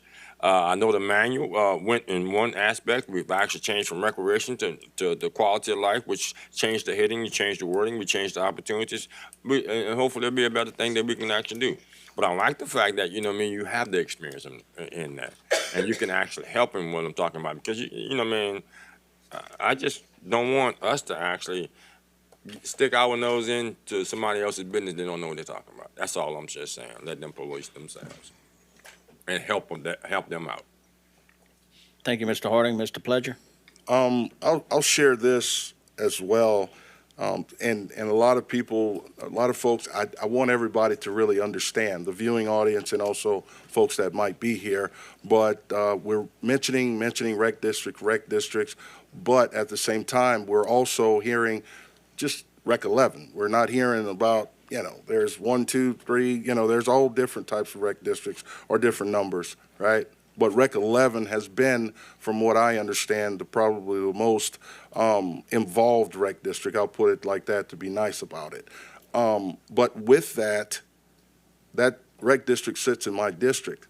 So to kind of give, and this is to allude to the parish president, what he said a minute ago, so what I did when I got into office, I started going to rec district meetings, Rec 11 specifically, and I was bringing information to them. I was bringing ideas to them, change, because that's what we're talking about. We're wanting to change, yes. And showing them, involving them in creative ways to be able to grow as a rec district, to not have that shining light on you as the one that stepchild who's just always, you always have to talk to them, okay? Now, I was doing that. It was going great. They were really excited about it. They were really motivated about it, and it was change that they were starting to get accustomed to with me working with them. But then, because they have been that spotlight rec district for so long, we came along and we took away so many of their properties, quite a few of their properties, to make it better because they had safety violations, safety hazards, or whatever the reasoning was there. But at the same time, we still have to, even though we impose the ordinances and we have these wants or requirements on them, we have to have something that, that we're going to help them to show them. We don't want to just, say, here it is, go figure it out, with their lawyers, with their secretaries. We want to be out there. We want to give them a hand up. Let's get out there and we should be helping them, administration and also us as council persons. Thank you, Mr. Pleasure. Ms. Chauvin? Yeah, so I think this came about when we did the modernization of the Recreation Advisory Board, and I did sit on that board, and I remember the exact reason that we put this advisory part together, and that was really to come together as recreational districts to have purchasing power where we weren't overspending on the same type of equipment, where we could purchase, maybe through the state or different ideas that others may have had. It also came up to where, when you're talking about capital outlay and master plans, that you had some people that had already done these things and that they would be of help to maybe those that are new to certain recreation districts or became a new chairman or something like that. So this is only, in my eyes, what I see it as, is to help those districts to be better at what they do, especially on the purchasing power thing, because each district is buying off stuff and they can come together and actually work together, and maybe if they're doing the same type of equipment, work together to get a better deal. So I've seen it as such, and I know Mr. Pledger mentioned, the properties that we took away, but those properties were within the parish beforehand, is that correct? Every one that was put in there to take, and we were already cutting the grass and taking care of that part of it. So that really was meant to help that certain district. And listen, if I had that in a different district, I would want the same thing, because I think that it was kind of dumped on them, and that was unfair at that point, is how I looked at it on that advisory board. I want to see all of the rec districts do well, because that's all of our kids and all the adults, most of our kids and grandkids are playing at these parks. I want to see things flourish in that manner. But I remember this being like a big deal on that recreation board, in that we were all, I think that was a unanimous thing that we all came together on, that they would all work together to make better rec districts. So that's how I took it. How I seen it, and when we were talking about it, that's how it came back about. And that's really all that I wanted to add to it. Thank you, Ms. Chauvin. Mr. Pleasure? I'm good. All right. Seeing no more discussion, we have a motion and a second. Members, vote your machines.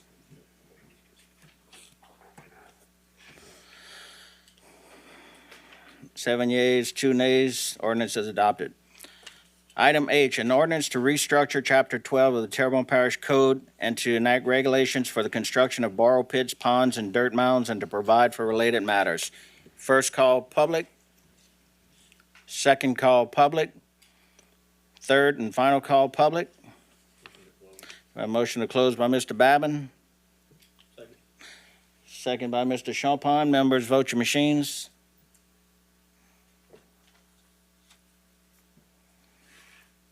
Nine yeas, 0 nays. Motion to adopt, Mr. Babin. Second. Second, Mr. Hamner. Ms. Chauvin, you want to speak before the vote? Yes, I do. One of the things that, and I'm going forward with this, so just know, but we had a conversation, and one of the things that we're having a problem with is when I talked to Mr. David Rome, was that the heavyweight trucks have a permit that they're supposed to get, and it costs nothing, but, and I guess that's to maintain how many of them we have on our roads and where they're going. I'm not quite sure of that, because I was trying to gather that information. I know on Bayou-Side Drive, I'm looking at, and they're supposed to have a bond, and that's within their contract with the levy board. The problem is that they're not obtaining those permits. I have a minefield on Bayou-Side Drive, and there is not enough money to fix these roads. And it's unfair to the constituents that actually live in that area, because I actually took my small car and drove down that road, I don't want to drive it again. It's a minefield. And so I sent in to Mr. Rome from 5306 on Bayou Drive, and believe me, there's some more up the Bayou side, but this is way further down than where I'm living at. But when you go down it, they call it the patchwork road, because it's that bad. And now we have big, huge potholes. And I understand that there's a balance, that we need the levees, that the trucks are definitely needed to bring, to get the mud, to bring the mud wherever they're going with it. But there has to be a time when we look at this and say, it's time to fix the road. And from what I'm told on the other side of it is that they're waiting for them to stop. I mean, let's be honest here, they're never stopping because that levee has to continue to be built up. So we can't, I don't want to keep punishing the people who live in that area. I would like the road to be fixed. And so in this, I know that's one of the things that was left out of it at this point, and I probably didn't get that information into you at that time. So, well, that part. But you did say that you would bring it back, and we would come back to this and add that. And is it going double? Yes, it is. But I want to make sure, because it's not being done on the other side of it, and it's unfair to the people who live in that area to be driving through a minefield on this part. And it's not just our parish roads, it's some of our state roads too. But if that's what we're going to do, then we need to have it set in the parish too. That's all. I'm for it. I just want to make that known on that part. Thank you, Ms. Chauvin. Mr. Babin? Yeah, Kim, I happen to agree with you. I mean, probably you and Steve and I experience this more because the levees are being built in our areas and the trucks are doing it. I will commend this administration, and Kim, you were involved in that meeting when we met with the levee board back in probably March or April, and worked out some things with them, because I have a very similar situation on Brady Road. But after that conversation, in the next contract that came up, this administration made sure that in the cooperative endeavor agreement, there was money to repair that road from the levee board after. I think that's some of this stuff they inherited, okay? But I think they're working towards it. I know because I've worked with the levee board a good bit, and we've had a lot of conversations, Jason and Noah and I, about this. So I think we're moving very much in the right direction by when we sign in these cooperative endeavor agreements, we're covering the parish better than we've ever done before. Now, the one you have may have started prior to, all right? But I can only speak to the Brady Road one, and that one is going to work out. That should be finished hopefully by next week, and then the levee board will start repairing the road. So, again, I think they're taking some steps in that direction, which is good. Thank you. Thank you, Mr. Babin. All right, we have a motion and a second on the floor. Members, vote your machines.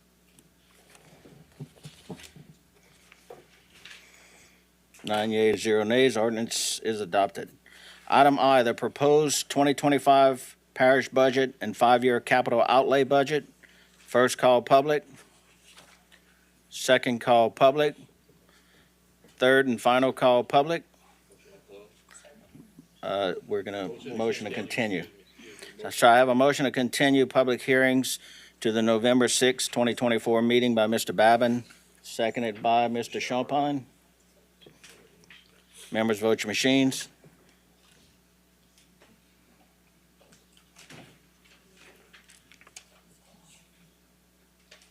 Has everybody voted? 9 yeas, 0 nays. Ordinance is adopted. Have a motion to go back in the regular order by Mr. Harding. Second, Mr. Pleasure. Members, vote your machines.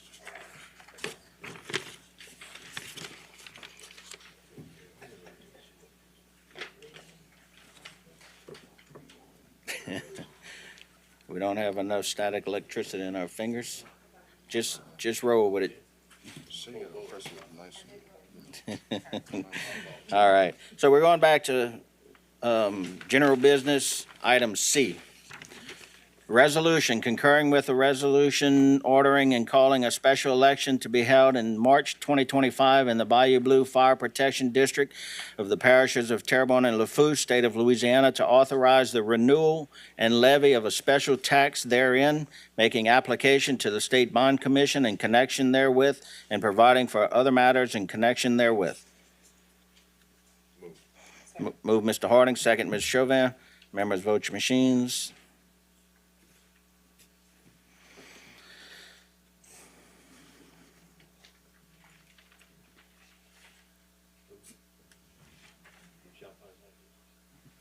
Eight yeas, 0 nays. Motion is adopted. Item 2, public wishing to address the council. A, in accordance with Section 2-07E of the Terrebonne Parish Home Rule Charter, the public will be heard and can speak for 3 minutes on any matter related to parish government without discussion or questions and answers. On non-agenda item, I have no speaker cards. That brings us down to item 3, committee reports. A, community development and planning.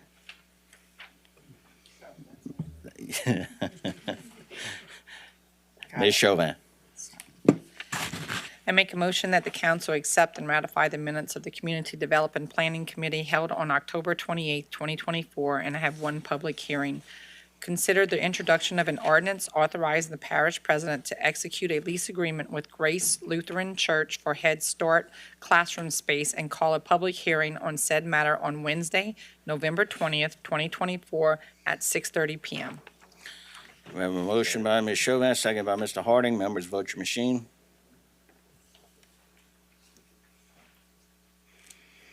Eight yeas, 0 nays. Motion carries. Item B, Public Services Committee. Mr. Danny Babin. Thank you, John. I make a motion that the council accept and ratify the minutes of the Public Service Committee meeting held on Monday, October 28th, 2024, and I have 4 public hearings.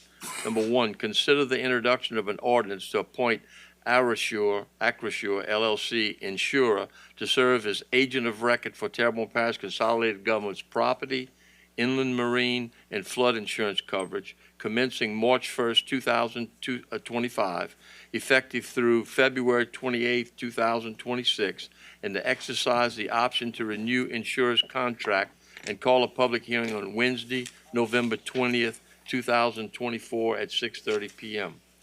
Number 2, consider the introduction of an ordinance to appoint Acrisure LLC insurer to serve as agent of record for Terrebonne Parish Consolidated Government's casualty insurance coverage commencing April 1st, 2025, effective through March 31st, 2026, and to exercise the option to renew insurer's contract, authorizing a change to the agreement which will facilitate a more efficient method to renew for the second option term, and call a public hearing on Wednesday, November 20th, 2024 at 6:30 p.m.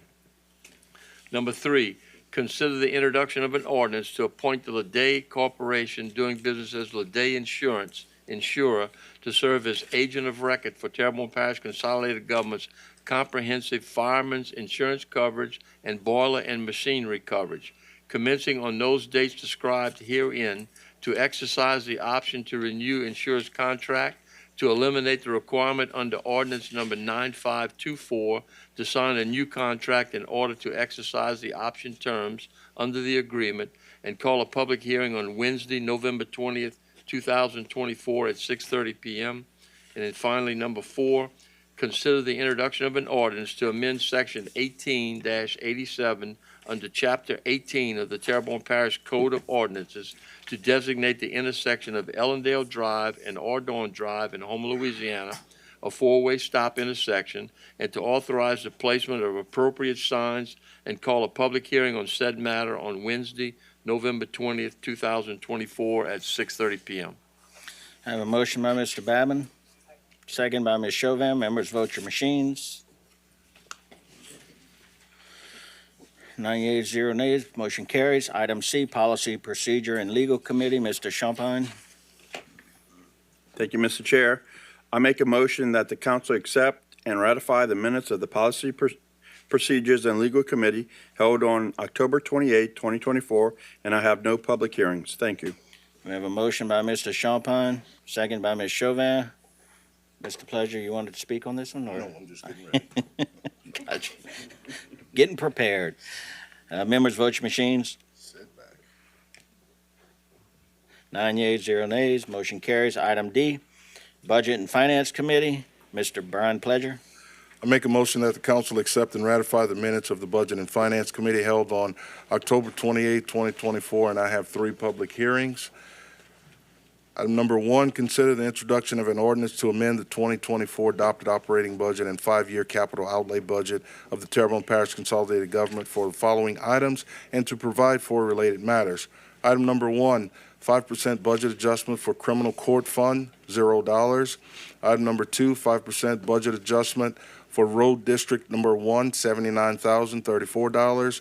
Item number 3, 5% budget adjustment for road lighting district number 2, $23,715. Item number 4, 5% budget adjustment for road lighting district number 3, $5,041. Item number 5, 5% budget adjustment for road lighting district number 4, $19,664. Item number 6, 5% budget adjustment for road district number 5, $20,619. Item number 7, 5% budget adjustment for road lighting district number 6, $31,144.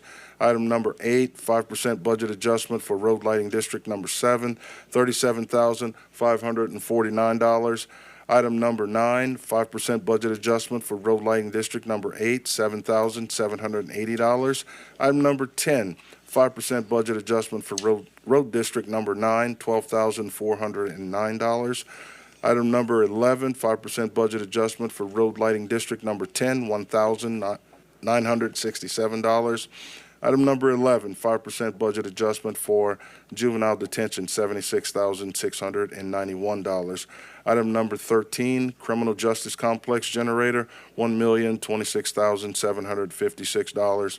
Item number 14, company canal miter gate, $500,000, and calling a public hearing on said matter on November 20th, 2024 at 6:30 p.m. Number 2, consider the introduction of an ordinance to appoint Anthony J. Alfred Insurance Corporation insurer to serve as the agent of record for employee life, disability, and other benefits for the year 2025, and to exercise the option to renew insurer's contract, authorizing a change to the agreement which will facilitate a more efficient method to renew for the second option term, and call a public hearing on said matter on Wednesday, November 20th, 2024 at 6:30 p.m. Number 3, consider the introduction of an ordinance to adopt Anthony J. Alfred Insurance Corporation insurer to serve as agent of record for employee group health benefits for medical, dental, and pharmacy for the year of 2025, to exercise the option to renew insurer's contract, and to authorize the parish president and designee to enter into an amendment of that contract for the purposes of reducing the insurer's pre-insured broker fee, and calling a public hearing on said matter on Wednesday, November 20th, 2024 at 6:30 p.m. I have a motion by Mr. Pledger, second by Ms. Chauvin. Members, vote your machines. I have a mouthful. 9 yeas, 0 nays, motion carries. Item 4, streetlights. As per Mr. Babin, second by Mr. Pledger. Members, vote your machines.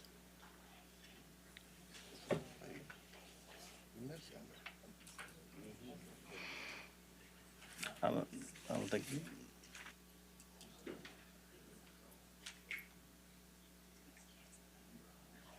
I guess just a vote.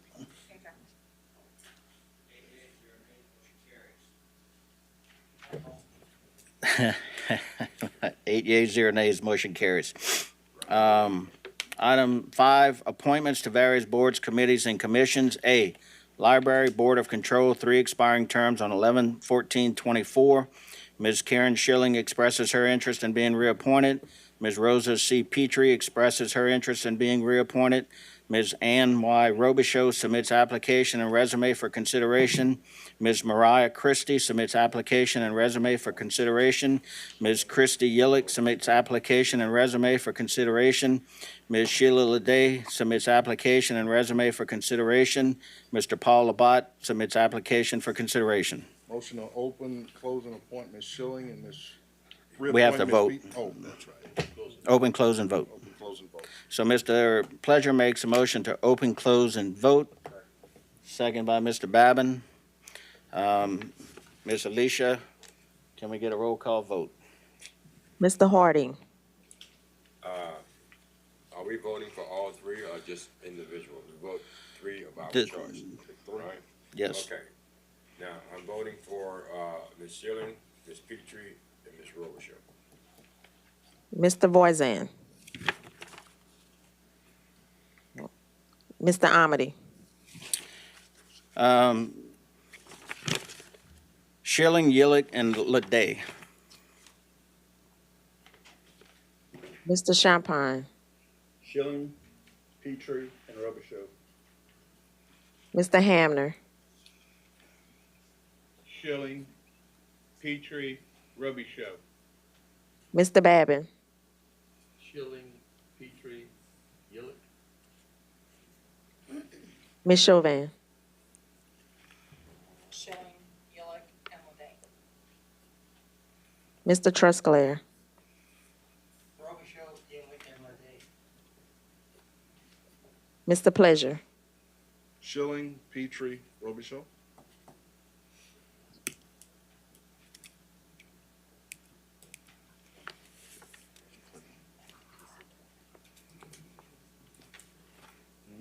we have 7 for Schilling, 5 for Petrie, 5 for Robichaud, 3 for Yillick, and 3 for Lede. Top 3, Schilling, Petrie, and Robichaud. So Schilling, Petrie, and Robichaud are appointed. Thank you, Ms. Alicia. Item B, Coastal Zone Management. I'm sorry. Ms. Schilling, would you like, any of the people that were just appointed or reappointed? Ms. Schilling, I see you in the audience, would like to say anything?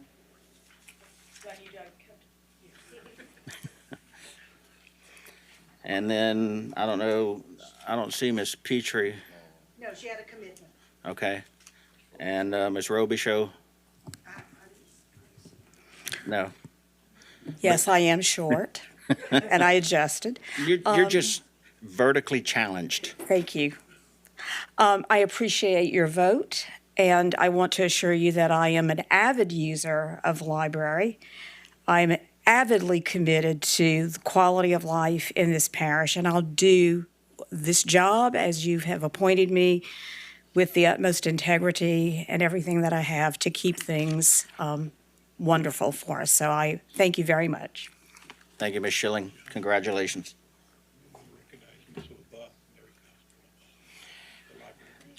Absolutely. So, Ms. Mary, we just want to recognize you and thank you for all the work that you do in the library and the library system. It's a first-class operation, and you want to say any words, or you're good? I'm good, but you can't do it by yourself. I have a wonderful staff. So, And congratulations to all of you. thank you. We're going to eat. You want to? Go ahead. Mr. Hamlin, quit pressing your button. You know, I got to say this. I had a couple of events there this week, and with a lot of people from out of town, and they rant and raved about the Terrebonne Parish Library.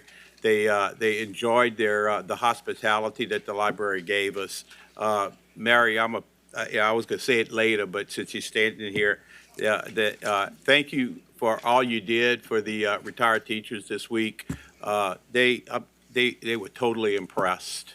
Totally impressed. And we got a first-class library system. It's a model system for the whole state. Thank you. Thank you, Mr. Hamner. Mr. Babin? Yeah, you know, this is really refreshing to see how many people wanted to be on the library board. We have a hard time as a council sometimes filling boards and commissions. So that tells me that there's a real want and need in the community for people to participate, and I applaud you for that. But just because if you were not put on this board tonight, that doesn't mean, don't stop here. go to the library board meetings, express your concerns about it. And I know that the people on that board will definitely listen. So again, thank all of y'all for putting your names on here because it's a rarity that we have that many people that want to serve on boards. So thank you. Thank you, Mr. Babin. Item B, Coastal Zone Management and Restoration, 3 expiring terms on 10/31/24, 1 representing marine navigation, 1 representing the oil industry, 1 representing flood concerns appointed by the parish president. Mr. Mickey Thomas, representing marine navigation, expresses his interest in being reappointed. Mr. Jan Rogers, representing the oil industry, expresses his interest in being reappointed. Mr. Benji C. Poisson, representing the oil industry, submits application and resume for consideration. Open, close, and reappoint Mr. Thomas and Mr. Rogers and appoint Mr. Poisson. So I have a motion by Mr. Babin to open, close, and appoint Mr. Thomas, Mr. Rogers, or reappoint Mr. Thomas, Mr. Rogers, and appoint Mr. Poisson. Seconded by Mr. Champagne. Members, vote your machines.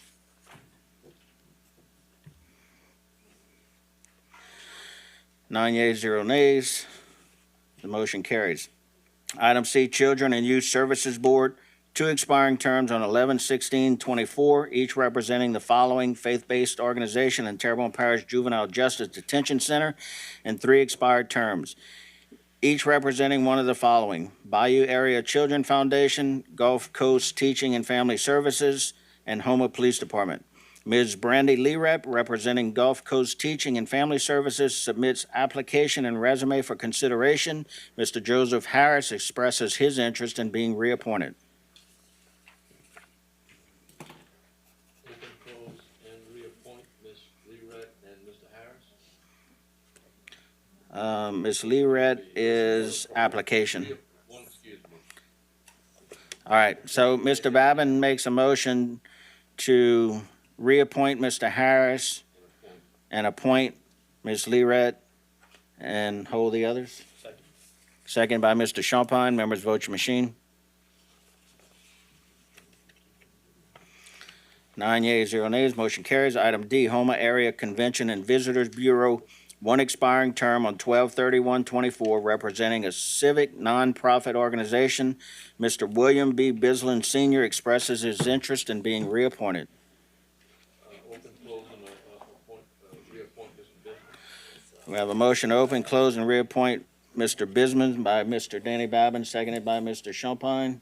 Members, vote your machines.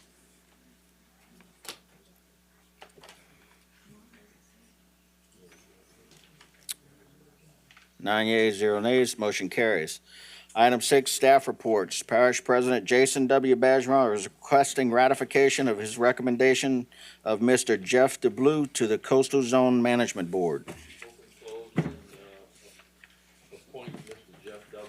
Second. So we have a motion to accept the parish president's recommendation of Mr. DeBlue. Members vote, who's second? Mr. Champagne seconds it. Members, vote your machines. We'll get it straight, folks. Long 3 days. Did everybody vote? Yeah, I voted. 9 yeas, 0 nays. Motion carries. I like how some people just jump, I did, because they're usually guilty of it. You're not mentioning any names. No names. No, Brian. No, I watch Brian. Brian keeps poking that thing. He don't have enough static in his body to get that thing to work right. We're gonna have to charge him up a little bit. Item 7 is vacancies to various boards, committees, and commissions. A, Recreation District 2-3 Board, 1 expired term. Coteau Fire Protection District Board, 1 expired term. Children and Youth Services Board, 1 expiring term on 11/16/24, representing a faith-based organization, and 2 expired terms, each representing one of the following: Bayou Area Children Foundation and Houma Police Department. Downtown Development Corporation, 3 expiring terms on 11/1/24, each representing one of the following: 2 representing the council and 1 representing the Chamber of Commerce, and 3 expired terms, each representing the following entities: 1 representing the Parish Council, 1 representing the Historical Society, and 1 representing Downtown Merchants. Municipal Civil Service Board, 1 expired term representing the council, and 1 vacancy due to resignation representing the council nominated by Nicholls State University. Terrebonne Parish Tree Board, 1 expired term and 1 vacancy due to resignation. Veterans Memorial District Board, 1 vacancy due to resignation and representing the parish president south of the Intracoastal. TITA, 1 expired term representing the Terrebonne Parish Council. Board of Adjustments, 1 expired term. Planning Commission, 2 expired terms on 11/29/24. Item 8 is announcements. Mr. Parish, Kim, you had something you wanted to say? I'm just, sorry. All right. Okay, so on the TITA board, do we really have an appointment? Because I've asked that and I don't think that we do. It's something that keeps getting piled on, No, so what- please we give us have the a member explanation. who was appointed by the council 2 years ago. He fulfilled an unfulfilled term. He was up for reappointment. He's retired state police. He was consulting for them and was looking to possibly take a job offer they were offering him. If he does that, he cannot serve on a public board. Okay. So we're kind of in limbo. I just found out today that he has accepted that position, and I have another application to turn into Miss Tammy. Talked to her about it. She told me to get it to her tomorrow, and we'll get it through. Okay, thank So you. we're on top of it. All right. I promise you. Thank you, Mr. Guidry. All right, Mr. Parish President, announcements. So we have a couple events going on this weekend, both Saturday, November 2nd, the Children's Water Survival, Pastelai Cook-Off and Car Show in the Courthouse Square, and then the market at the marina that happens under the bridge. And I wanted to share, there was some questions or conversations related to the loan program with HRI. And so the funds providing the loan to HRI are generated from federal housing grant loan repayments. Terrebonne Parish Consolidated Government maximizes federal housing grants by providing income-generating loans to for-profit and nonprofit developers. Loan repayments from this revolving fund are held for future housing reinvestment. Most of the funds being loaned to HRI are to develop the West Tunnel lofts were generated from a loan provided to the same developer to build and later renovate Bonne Terre Village. And so I know some conversations about why aren't we applying it to roads and why aren't we doing this?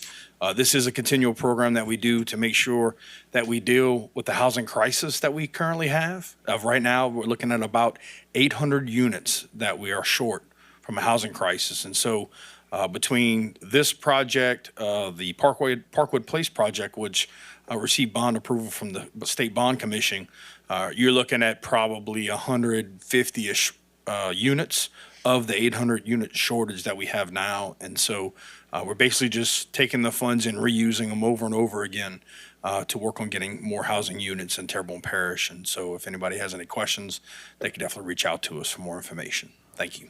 Thank you again for explaining that, because I've gotten several questions and I explained it to the people as well. They thought we were becoming a bank. They, I guess, wanted a loan. So, Mr. Clayton Wazan. Thank you, Mr. Chair. First of all, I'd like to say for Halloween, everybody that's going to be out and about, please be safe, stay in the well-lighted areas, and if you're going to be on the road in your vehicle, please be aware of the children and the people that's going to be on the streets for Halloween, and please be safe and drive slow. That's probably the best recipe for success.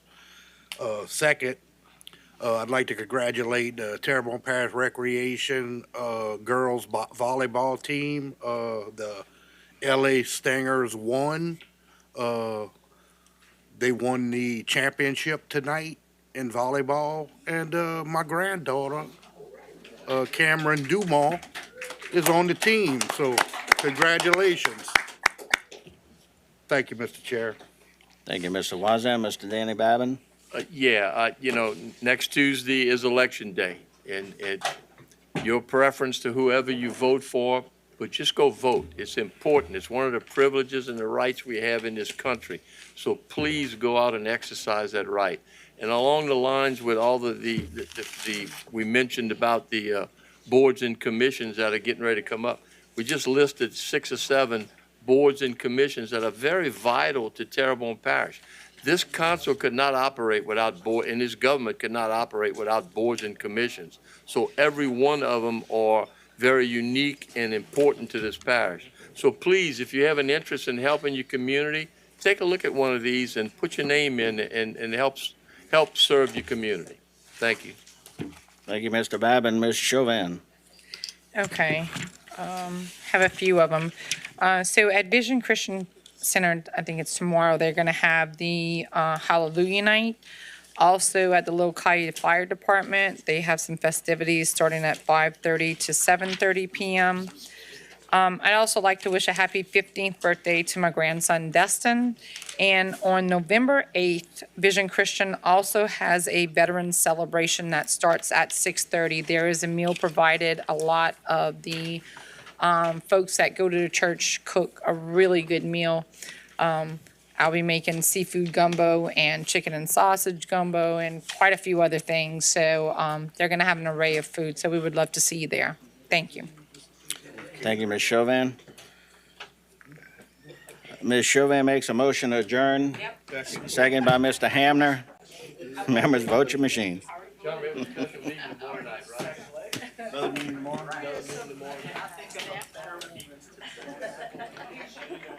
Keep reading.